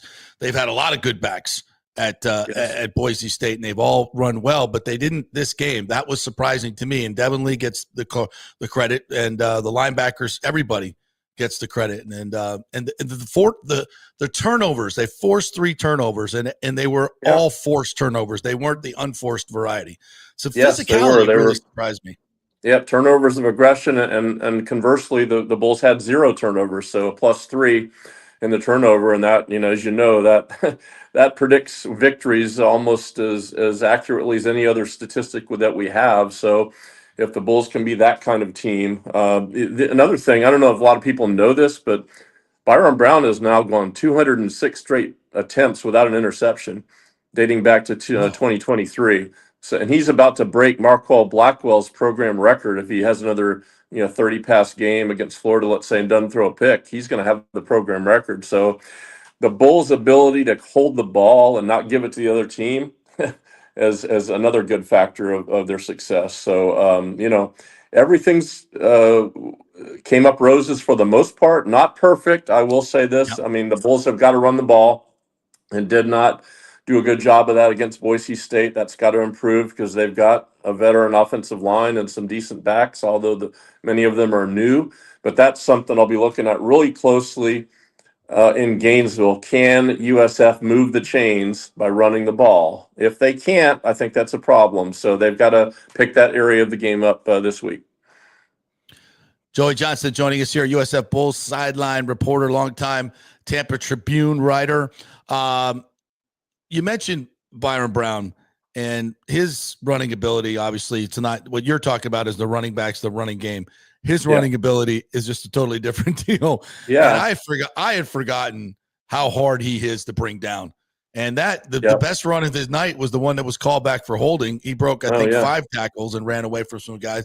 The other 2 touchdown runs were incredible in their own right as he sought out the safety at the goal line to knock the crap out of him. I don't think I've seen a quarterback do that in quite some time. But he's an X factor, and just talk a little bit about his performance in this game. Yeah, it was outstanding running the ball. I mean, he's 6'3.5", 232 pounds. He came to USF as a 190-pounder, So we're talking about 42 pounds gained and chiseled muscle. This guy is an athlete and he eats right, he sleeps right, he hydrates, he does everything proper for his body. So you have to admire that. But the kid is a weapon running the ball, and he's just very difficult to bring down. And I know the fans love the fact that he lowered his shoulder and wasted these defensive backs and linebackers. We may not see that as much in the future. He needs to stop that. I asked him and asked Alex Golish, and Byram himself said part of the reason he did that was he thought the team needed a jolt, needed some emotion, which certainly that provided emotion. But he said, I think I'm pretty much going to slide on most of those occasions in the future. So I think discretion is going to creep in a little bit. But the kid is a beast. And I told him, I said, Byram, if I was just meeting you for the first time and somebody asked what position you think this guy is, I think I'd say outside linebacker. I wouldn't say quarterback. The other funny thing about this game at Florida, DJ Lagway, they list him at 247. So we got a couple of big boys at quarterback in this game. It's going to be real. Yeah. He's no easy guy to bring down either. So the quarterback play is going to be fascinating in this game. All right, so let's transition to that game. Obviously, it's a very different opportunity here. You're playing on the road, but it's a place where, with the last few years against Florida, Miami, Alabama, USF has gone toe-to-toe with these teams, and this is a much better USF team, I believe, than what we saw last week. So, suddenly I'm like, I didn't think USF could win this game, and now I'm like, okay, you got a puncher's chance, if not more. What is the mentality you sense around the team this week? Oh, the team is extremely confident going up to Gainesville. I mean, some guys are still on the team from 2022. They went up to Gainesville, should have won the game. They lost it 31-28, but made some critical errors late, but really outplayed the Gators in that. And so I think, the concept of going to Gainesville and winning is not a foreign thing. I mean, this is something that could happen if they play well and if Florida does not play well. The interesting thing is I think Florida's got a pretty good team. The quarterback is excellent. They've got a big offensive line. They've got playmakers. And you talk to the USF coaches, and they played Long Island 55-0. I mean, I don't know what you're going to get from this film exactly. Not a lot. But Florida State played Alabama, USF played Boise State, Miami played Notre Dame, and Florida played Long Island. So a little bit of an anomaly there in the non-conference philosophy. But I do think Florida is going to be a winning team, a bowl team, a good team, and they play LSU and Miami after this week, so they've got an interesting schedule, but. And I think their fans realize this now is they can't overlook this one. As USF comes into Gainesville, they cannot overlook this game. Maybe they thought they could, but they certainly know they can't now. So, again, I think it's USF's ability to control the ball, to keep the crowd out of the game, to keep the chains moving. That's really what I think is going to be critical for USF, and to not make the catastrophic mistakes. But I do believe, they're going to go up there with an air of confidence, and they certainly have the ability to win this game. They just have to execute and not make mistakes. Yeah. Well, I look at the offensively. I think they can score points. Obviously, with Byram, he's so multiple, and Golish is a gifted play caller. And if they can, those 3 and outs that killed them last year offensively did not bite them in the butt in this particular game, but it could against Florida, and then things start going a little bit awry. So how important is it for this team to continue to get first downs and make big plays and be able to, as you said, keep that crowd quiet? Yeah, I think it's everything. I think that's really the bottom line to USF having a good chance at it is they cannot go 3 and out and get off the field and put their defense in bad situations. If that starts happening, I think it's going to be a bad news situation for the Bulls. Obviously it's the kind of thing where if they could somehow get a scoop and score or a cheap touchdown or something, that would help them too. They're going to have to earn everything they get, but if they could somehow, flip the field position, get a special teams score or something like that, that would really help them. But get some nice long drives, keep the crowd uneasy and quiet, and just play mistake-free football. And then I think they have a chance with that approach to take it into the fourth quarter, and then anything can happen. Joey, how'd they come out of this game one health-wise? Any because depth is going to be a huge issue with this team. If they can get through these first 3 games and not sustain any major injuries, especially on the lines of scrimmage and quarterback, I think they'll be in good shape in the conference. But how are we looking so far? Pretty good.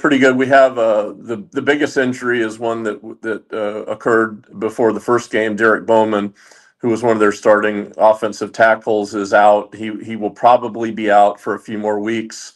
So they've reshuffled the line. Zane Herring, former Florida State player, actually played left tackle for the first time ever, actually, and did pretty well against Boise State. So I don't know if that was a 1-week thing or they're going to reshuffle it again. They do have 2 new players. Connor McLaughlin, former Jesuit player who played at Stanford, was the right tackle, played pretty well, and Thomas Schrader, Florida State, Appalachian State, is like an interior player for them. So they've got the experience along the offensive line, even with the injury to Derek Bowman.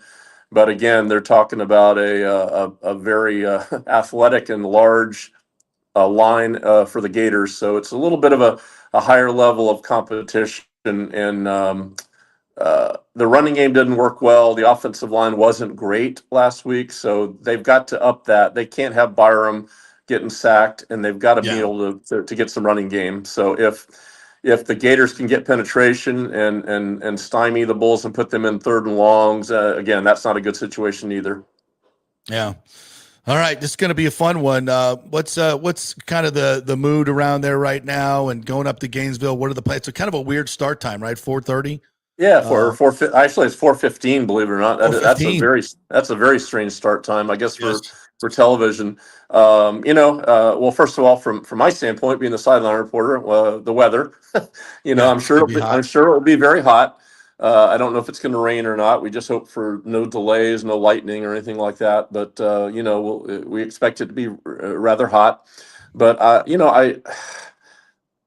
Boise State certainly provided confidence beating a team like that. I think they're going up there to take care of business. I mean, this is not a situation, I think, where they're going to be in great awe. They're going to go in there and think, we can take this game. We deserve it just like they do. And I'm not sure that people looked at it quite that way a few weeks ago. No, but definitely not. They're looking at it's okay. You got a 3-game gauntlet that we've been talking about forever. Okay, we're 1-0.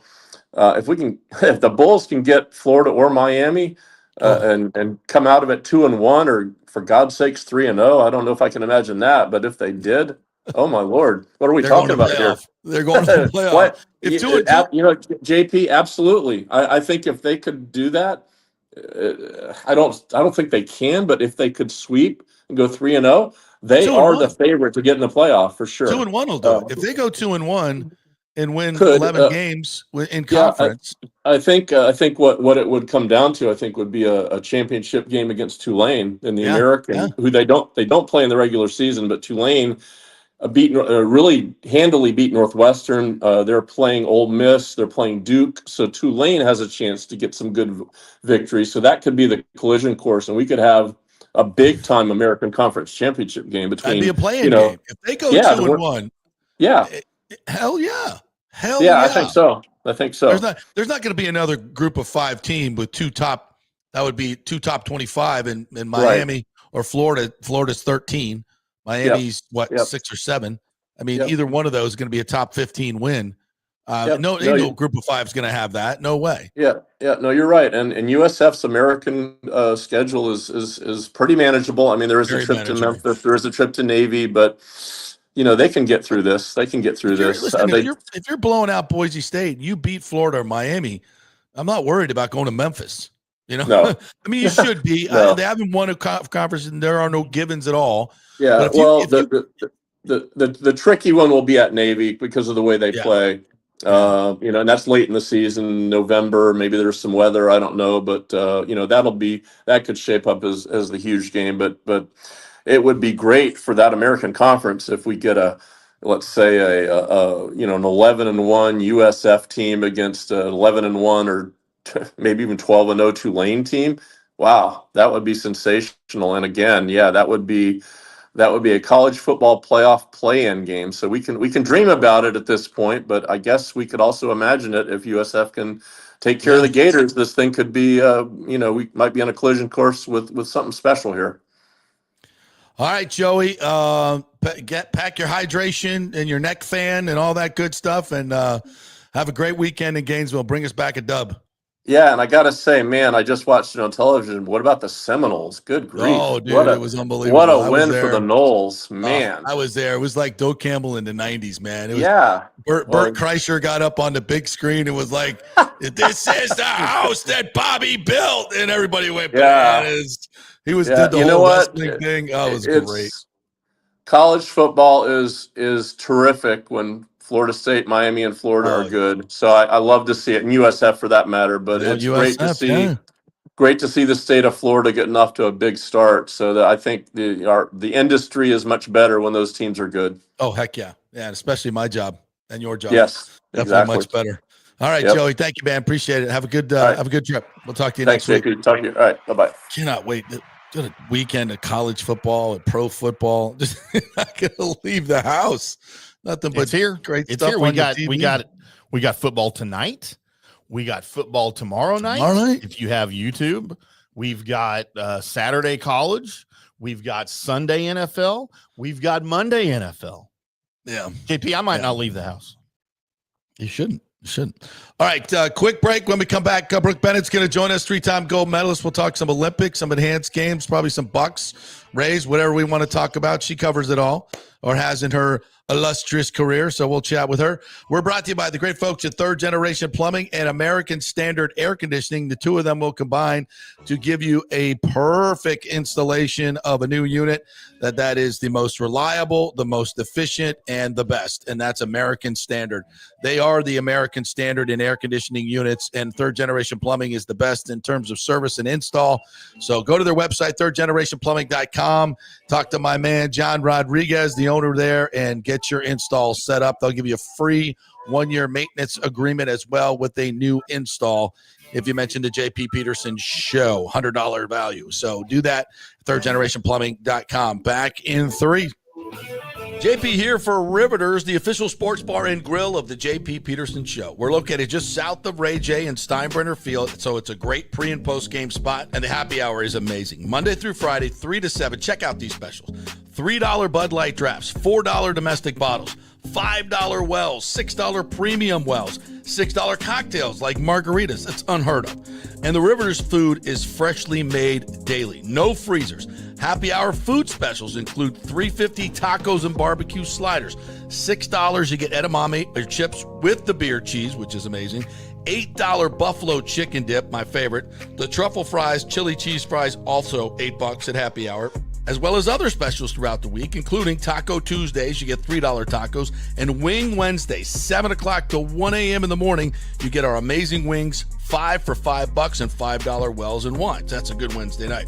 So if you're tired of the preppy, overpriced, generic sports bars, come see the amazing, friendly bartenders and staff at Riveters, where customer service really matters. Riveters, just south of where the Rays and Bucs play. We'll see you there.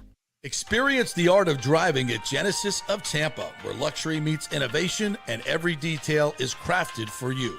From the bold G70 to the refined GV80, Genesis delivers power, elegance, and technology years ahead of its time. Book service online, and our Genesis Experience advisors will pick you up and drop off your vehicle. If available, you can enjoy a courtesy car while yours gets a complimentary interior vacuum plus a generous offer for your trade. Every new Genesis comes with the Miracle Advantage Plan, 10 years or 250,000 miles of powertrain warranty and 4 years of complimentary maintenance.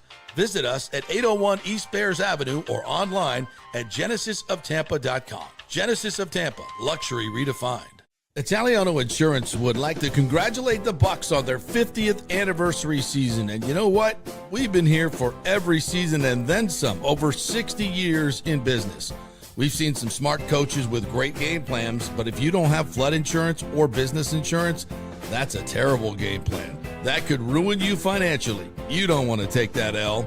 So call 813-877-7799 and let their friendly agents quarterback your insurance and save you big money.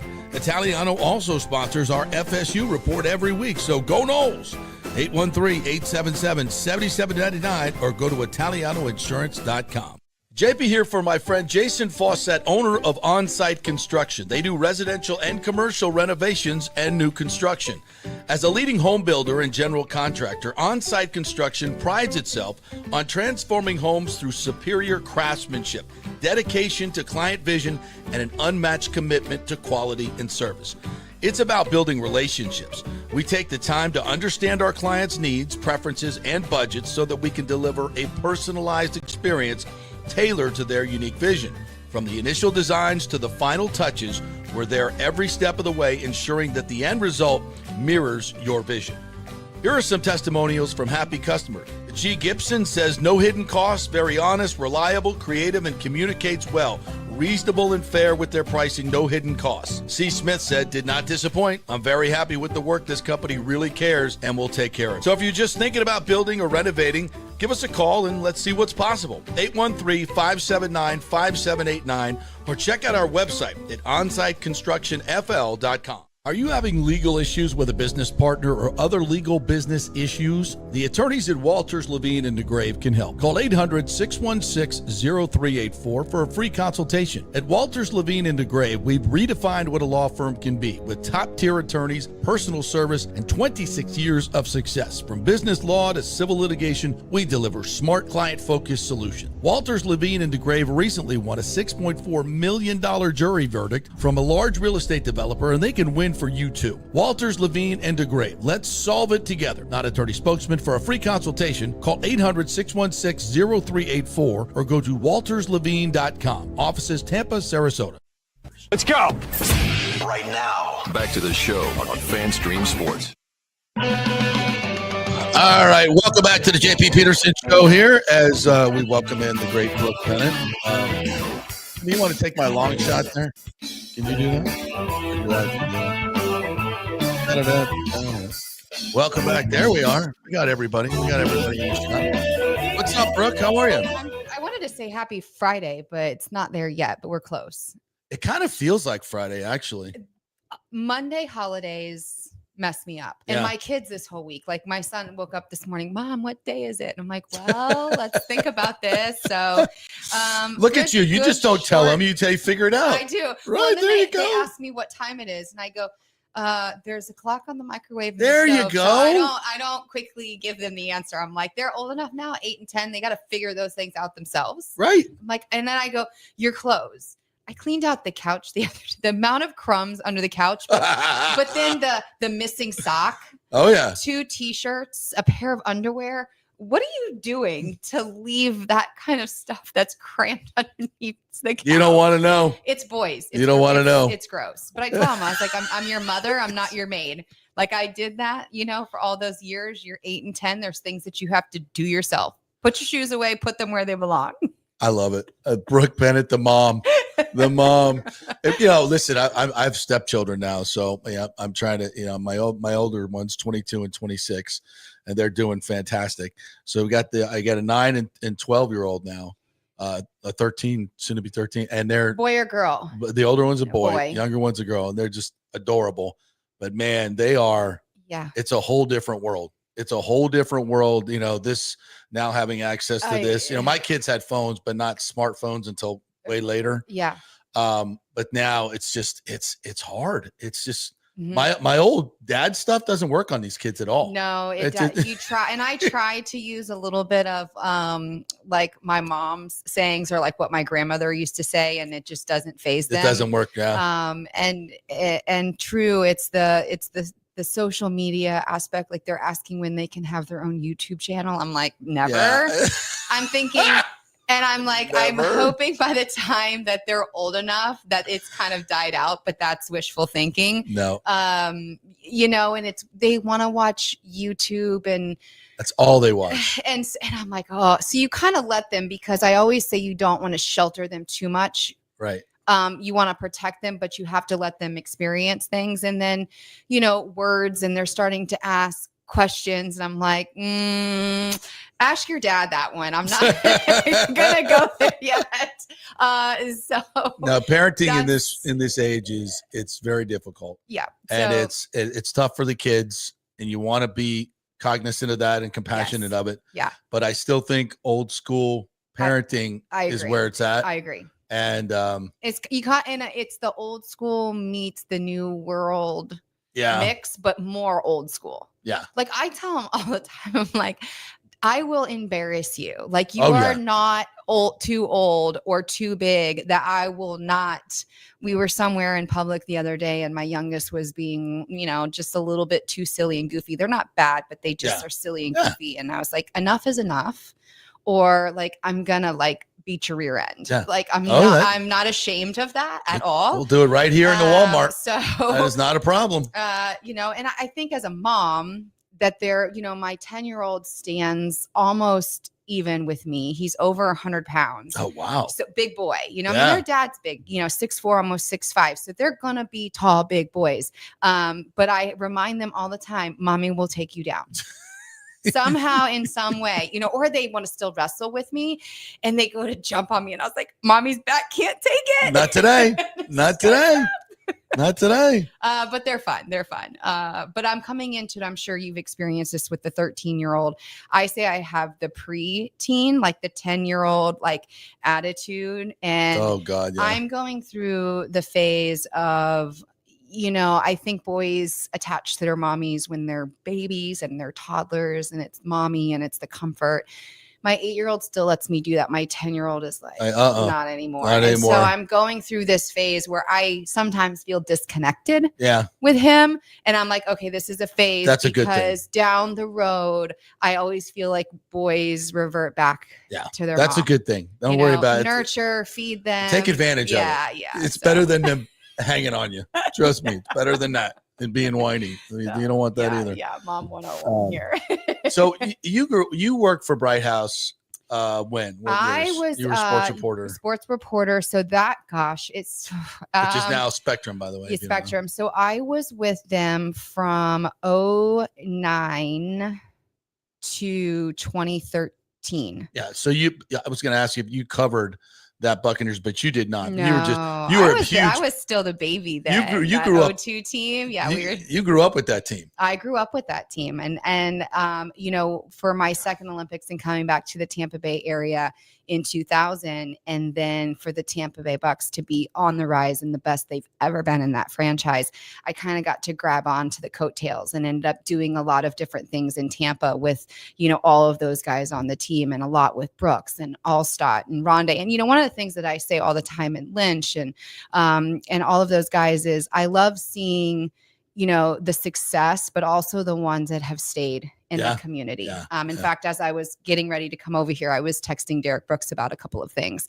Constantly in contact, was meeting with Rich Clements, who runs the Mike Family All-Star Foundation. So keeping in touch with those guys and what they're doing now and what I'm doing now, and that our worlds still sync together. How about that? That's pretty cool. Huh? That's what makes Tampa Bay area so cool. I say it all the time.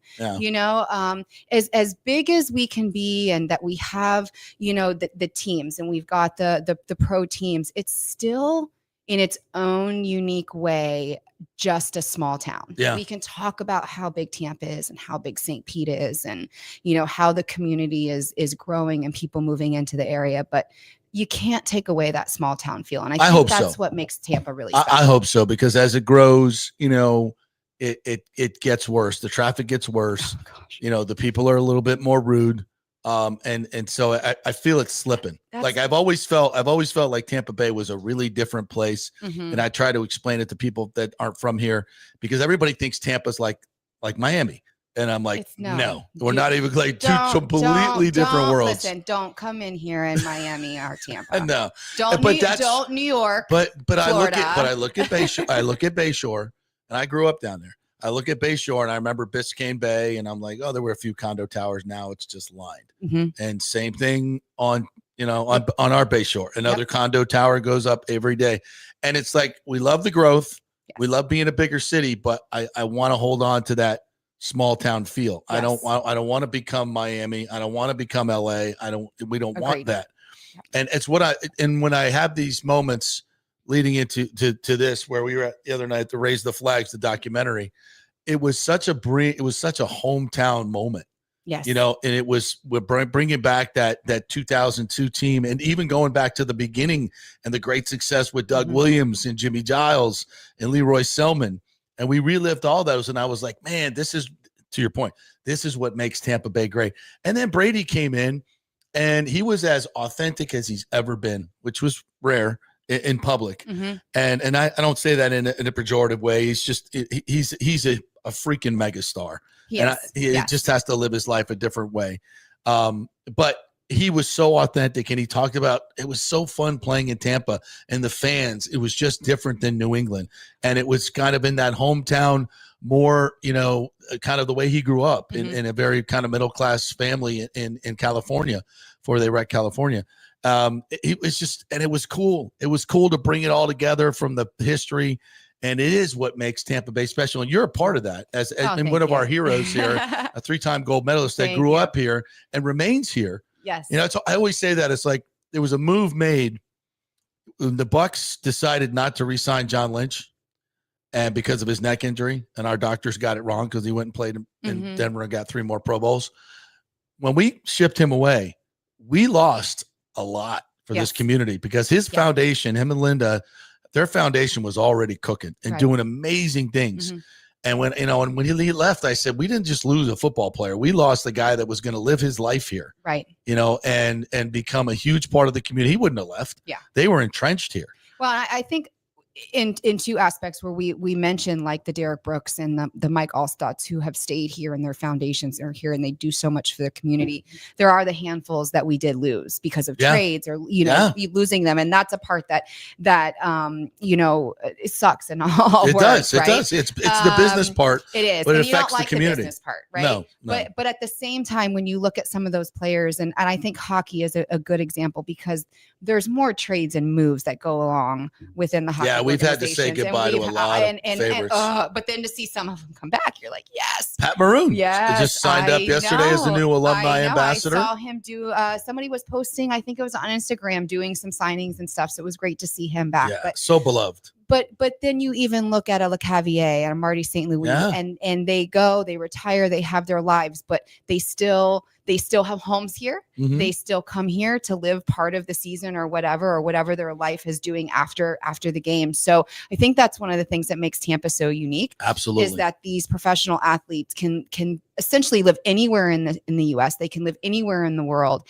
And when their lives and their careers are done at that aspect and they want to slow down, I think they feel like they can come to Tampa Bay because they can go to Publix, they can go to Whole Foods, they can go to the store, and our community is like a head nod. Hey, how's it going? It doesn't have to be this. Yes, you're amazing, but our community is going to let you be and live your life. Yeah. And I kind of feel like that's the small town that I'm trying to talk about, absolutely. Right? No, I've seen it.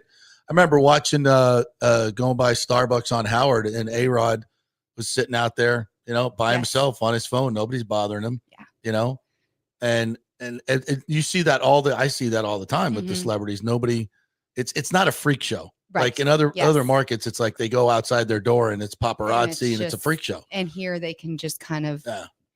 I know. I always love the vibe of Tampa Bay, and I think it's a special place. And I always say that, especially with this Buccaneers team and Baker Mayfield as the quarterback. Have you got to know Baker at all? I have not met him yet. Well, you got to get involved with him and Emily and their foundation. They are doing great work. We are working, and we love seeing what they're doing. And I think, Evans is another one where you constantly see what he's doing into the community. And we almost lost him.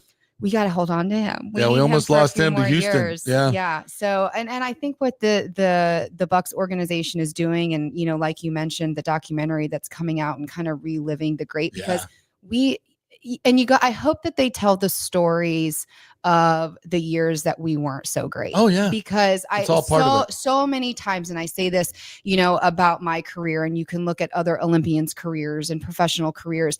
A lot of times, and for me, and I'm not going to speak for those guys, but they might say the same thing. It's not necessarily the Super Bowl championship game.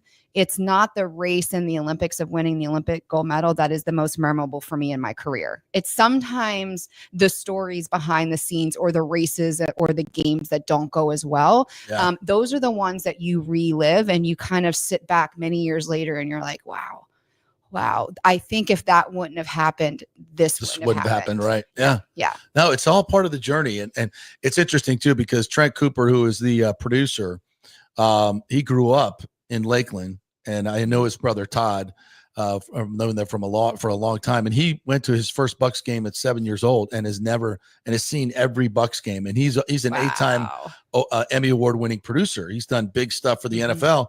And they kind of happened into Trent, and he was like, "Oh yeah, I would love to do this 50th. Like, I was born to do this. This is my life's work." Yes. And he has spent 14 months and done 190 hours worth of interviews to make this project. Was going to, be a 2 or 3 hour thing, and is now turned into 10 hours plus episodic. And it's gotten so big, they don't even know how they're going to release it or when they're going to release it. And I think part of the issue is they want to include the 50th season because it looks like it's going to be a really great season. Yeah. So if you're going to do a documentary and you happen to win the Super Bowl in your 50th year, and it's not in there, and it's like, maybe we hold off for a couple months. We've waited this long, and this can be kind of the coup de grace to it. Kind of like with the Kingdom, with the Chiefs, they went to the Super Bowl, they didn't win it, but it's all part to your point. It's part of the It's not story. always just winning it. That's part of it makes the story. It's maybe not winning it that makes the story and the journey of it. So either way, it's going to be fantastic. It's absolutely Tampa Bay to the core, and you're going to love it. And everybody's going to love images of the old sombrero. Yes. Yeah. Oh man. I got here in 97. So I got, as a Tampa reporter, I covered the Bucs from Tallahassee and afar, but my first covering of the Bucs as a beat reporter was in this old sombrero the last year, 97, which was the first playoff year of the run. And I remember, beating the Lions and being down on the field, and that exuberation. It was just, it was insane. Yes. It was insane. Houlihan Stadium, as it was called at that time. Right. Remember at the end? Yeah. Houlihan Stadium. Yep. Because the Glazers owned Houlihan's, and they didn't have anybody that wanted to buy the naming rights, so they just put their own company on it. Brilliant. Everybody still called it the sombrero. Right, so exactly. Nobody called it. Nobody even remembers Houlihan Stadium, right? But it was just a really interesting time to be covering the Bucs and watching Tampa Bay on the rise, and where we've come from those moments of the yucks to this incredible, we're the 11th more largest yucks than glory. Yeah, we're the 11th largest market. We've got Tampa Bay. Hopefully the Rays building a new stadium in Tampa. That's coming, and it's incredible. But I hope to your point, we got to keep that Tampa Bay feel. Back to the Brady thing. It was funny when the news broke and we knew Brady was coming to Tampa, and I just not a Boston fan. I'm a Florida girl. I'm not going to root, and just never. There wasn't a reason for me to like him as a player, because every time he played against us or played against any teams, I was like, I want everybody to beat New England. That's just the way that I was. And so I just thought, oh man, really? He's coming to Tampa. Is this really going to be a good fit? And then to your point, and kind of what you said that you witnessed yesterday, as he came here and he started playing, and you saw him going out into the community, and comments that he made, I'm finally having fun with the game. And the separation, I think, from him and Belichick was like finally, like you broke Tampa off. Tom. And the moment for me where I was like, this is the personality. This is a real person. This doesn't feel robotic. When he was just ridiculed for getting off the boat after the celebration, and he had one too many shots of tequila, and I'm like, good for him. Finally. He was stumbling around, whatever, and we're going to criticize the greatest quarterback of all time because he's I criticize it for not doing that enough. I mean, he did it with class. I have to say, if I was getting off a boat with too many shots of tequila, I wouldn't have looked that good coming off the boat. You probably would have got a picture of me puking. But I'm like, that was later on. Felt like he could be in Tampa and let loose and just kind of enjoy the moment. Yeah. And I'm sure there are he probably in those moments and being in Tampa and playing in years down the road when he really has time to sit back and reflect, because it takes time. When you play that long in your life, you don't reflect on your career.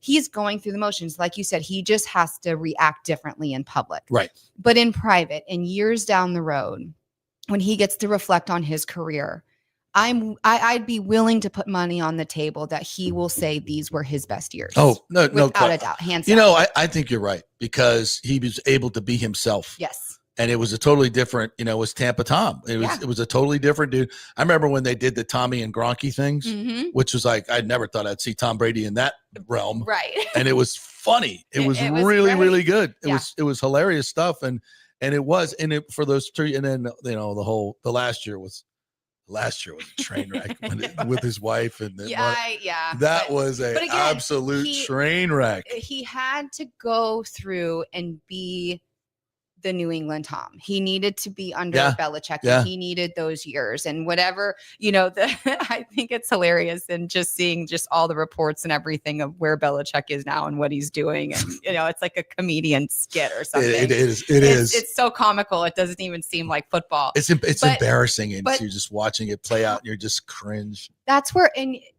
to me, there's a part in careers. And I was happy to see that Tom was able to come and have kind of this closure, and he did it down here, and he was able to be a different player. And versus you look at somebody like a Belichick, should he have been done? Why is he still? Is there time for retirement? Is there time for you to go off and date and be silly? But do you really need to be doing this? And is this going to overshadow things from his earlier part in the career where he was with Tom through all of that success in New England? I think this is the point where you realize you've hung on to it for too long. Yeah, I think you're right. Well, we were going to talk about Olympics and stuff, but I'm glad we got off. It's a much better conversation. Much better conversation. Everybody gets that, and I think they appreciate the Tampa Bay conversation about all that. So I wanted to talk to you about this enhanced games. Yeah. So the enhanced games, you may know more about it than I did. Basically, they want to test the limits of human competition and what are humans able to do. And, can somebody run a sub 9 second 100 meters or some crazy deal? Mm-hmm. How is the world, the sports world, the Olympic world are reacting to this? I think this is maybe the best way to put it is this is like the WWE of like Olympic sports. That's a great way to put it. Right? Yeah. Because people love the WWE, by the way. They do. They love it. And it's a show and it's entertainment. Okay. So now you have this group of a few men, and they've put money into the enhanced games, and they're going to have an event. The end of May in 2026 out in Vegas. Right. People love sporting events to go to. They're going to make it a big spectacle and a big, entertainment. It's entertainment. It's entertainment outside of everything else. Nowhere there. I think there's 2 points where I'm like, I'm too old for this anyway. So it's not like they've come to me and asked me, hey, Brooke, do you want to get back in the pool and race? Because there's I think there's an age limit. Like you couldn't give me any amount of drugs to say, go swim faster than you did when you were 20 or go swim faster than Katie Ledecky does now. It's not going to happen. Not going to happen unless some guy out there wants to put on a wig and look like Brooke Bennett in a there we go. Right. But that would never happen. So, and I sent you the leak the other day that their enhanced games is now suing World Aquatics for the big controversy, I think for like $800 million, saying that they're, legal action and stuff like that. And threatening their athletes if they got involved in this. So basically what they've said is in World Aquatics has come out and said that if you participate in the enhanced games, it's not like you can go participate in the enhanced games and then come back and be eligible. Agree with that. You can't stop doping, and then come back and compete again. But the Enhanced Games has not approached and is not encroaching on the current elite athletes, right? They're going to the athletes that have literally done what they could do at the Olympic Games, represented their countries. But you go back to some of the athletes. There's an Olympian that represented Greece for 3 Olympic Games. His wife makes a beautiful post saying, look, he's going to try this. He's going to attempt to swim faster than the current world record. And if he does this in the 50-meter freestyle, they're going to provide him with $1 million. That is more than his country has ever done. Right. The big news, and we've talked about this, Megan Romano, who is from our area. She has now signed on with them. A great collegiate athlete from UGA, was just short of making the 2012 Olympic team, but swam a great international career in short course world championships. And she was signed on to be not only the first American, but the first female for the Enhanced Games. Look, go out there and do it. The only thing that I say is they're going to have a medical staff. You have to basically put out, if somebody came to me and said, hey, Brooke, we want you to do this. And I'm going to go, I want you to lay it out on a piece of paper. And I want to know all the pros and cons and what are the side effects that are going to hit me in 10 and 15 years down the road. Yeah. Because if you start putting this stuff in your body, what does it do? It enhances any cancerous and bad cells in your body. So are your chances of possibly, like, let's just say breast cancer runs in my family. Okay. My aunt passed away from it. I go on and do this. Does this raise my risk of getting breast cancer 10 or 15 years down the road? Those are the types of questions that I would ask as an athlete. Do I look at these athletes and say, oh my God, you're cheating? They're competing essentially against themselves to see if they can go faster than what the current world record is. And everybody's on the same page. And everybody, and they're and so I would like them to be completely transparent. I would like to see what their cycles and what they're doing. Yeah. Why not? I mean, why not make it public? Give us the scientific side of things, and let's see if it's possible. We used to joke. You're giving athletes money. Yeah. And we talked about this, the fact that the Olympic committees and the sports organizations on the Olympic side and the Paralympic side are not supporting these athletes. Right. Kate Douglas just posted there was a swam who does all the that does all the coverage of all the Olympic Games and all of the Olympics. Mel Stewart runs and is the CEO of them and just covers swimming top to bottom, anything you want to know. He did a great interview with Kate Douglas that I caught the other day and talked about financials. It talked about, did she think that she would be swimming through LA 28? And her simple answer was, they don't talk about it on the national team. It's not something that they sit around and conversate and they're sharing their financial data with each other. But there are, and what she said, there are only a few athletes within the USA national team that can support themselves in order to do this. Right. Kate Douglas being in that few. Yeah. And one of the reasons why she's able to train and commit another 4 years, one, she's still enjoying it. The glory, and you're hanging on to some of these swimmers because to be able to compete in your home country, I got an opportunity. It's a big deal. So more athletes, a Katie Ledecky is one. Would she have retired after Paris if it wasn't LA 28? Probably. Maybe. Yeah. But she's going another 4 years because she can end her career in LA. And she can make money decision. outside of U.S. national team, and she doesn't have to get a job like most other ones. But how many athletes aren't going to be able to hang on, which goes on to the conversation that we were in the last time we talked a little bit about what Michael Phelps was saying, that, basically the funeral of USA swimming because we're not swimming the way we have in the past comparable to the rest of the world. We're not supporting our athletes financially. Yeah. So the Enhanced Game comes up to these athletes that are just outside of their retirement window, still very young, still very fit, financially probably can't afford it. Other athletes come up. It's a way for them to keep training, making money. Train and make the most out of it. Yeah. But first and foremost, the most important thing is that when they're going through this, it's got to be their health. Yeah. That's it. Bottom line, everything else. And if it's, hey, you know what? I hope they invite me and I get to go. Maybe I can do the commentary for it. Yeah. I don't know. I would like to see it. It's something new. They're throwing money at athletes and they're giving them the opportunity. Hey, you win $1 million, you investment. That's especially in the Olympic change sports, of your lifestyle. which have not been financially supported. Right. And, and if this is a way for them to make money, quote, like going pro, And So nobody's be it. saying we're gonna encroach, and people are like, oh, this is the downfall of youth sports, and our generation is gonna think we can cheat. I mean, we just talked about what our generation goes after. Right. I mean, our generation Just getting them to does compete not will be just fine. understand reading an encyclopedia that was published 15 years ago to write a paper. Yeah. They don't know. No, just ask AI to write it for them. We discussed that, by the way, Yeah, which I'm brutal. using a little bit of Chat GPT now, and I'm like, why was I still living in the dark ages? I know. I still feel like I'm cheating on a test. Like I do too. I'm writing a spot, but I'll have them write the spot, but then I'll have to go back and change a bunch of stuff anyway. So it's a tool. It helps. It's an Don't editing depend tool. on it. But I write what I need to write, and then I use it as an editing, and Yeah. it kind of just it makes my words more colorful. Yeah. You know, and I'm Makes like, us well, sound it's a computer writing it. Of course, you're better than I am. I could have written that if I really wanted to.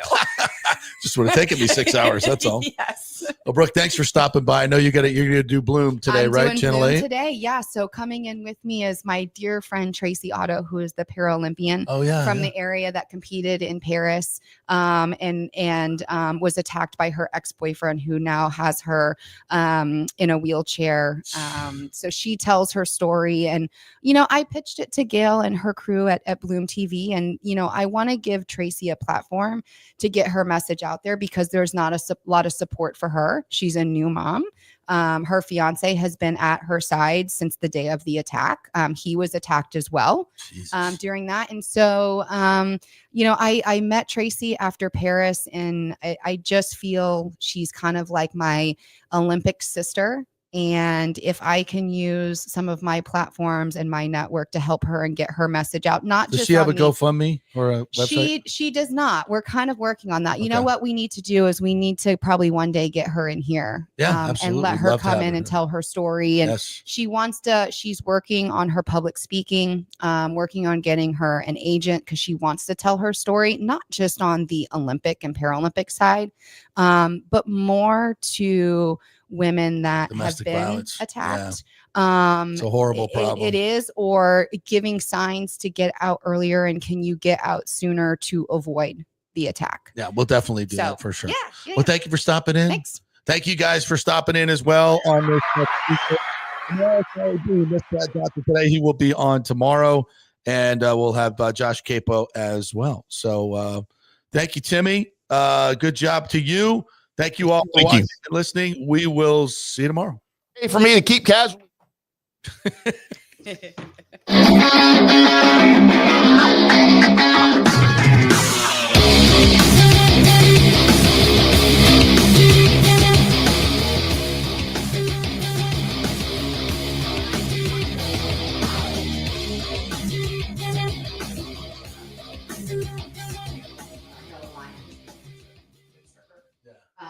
But financially, he's set up so that we're able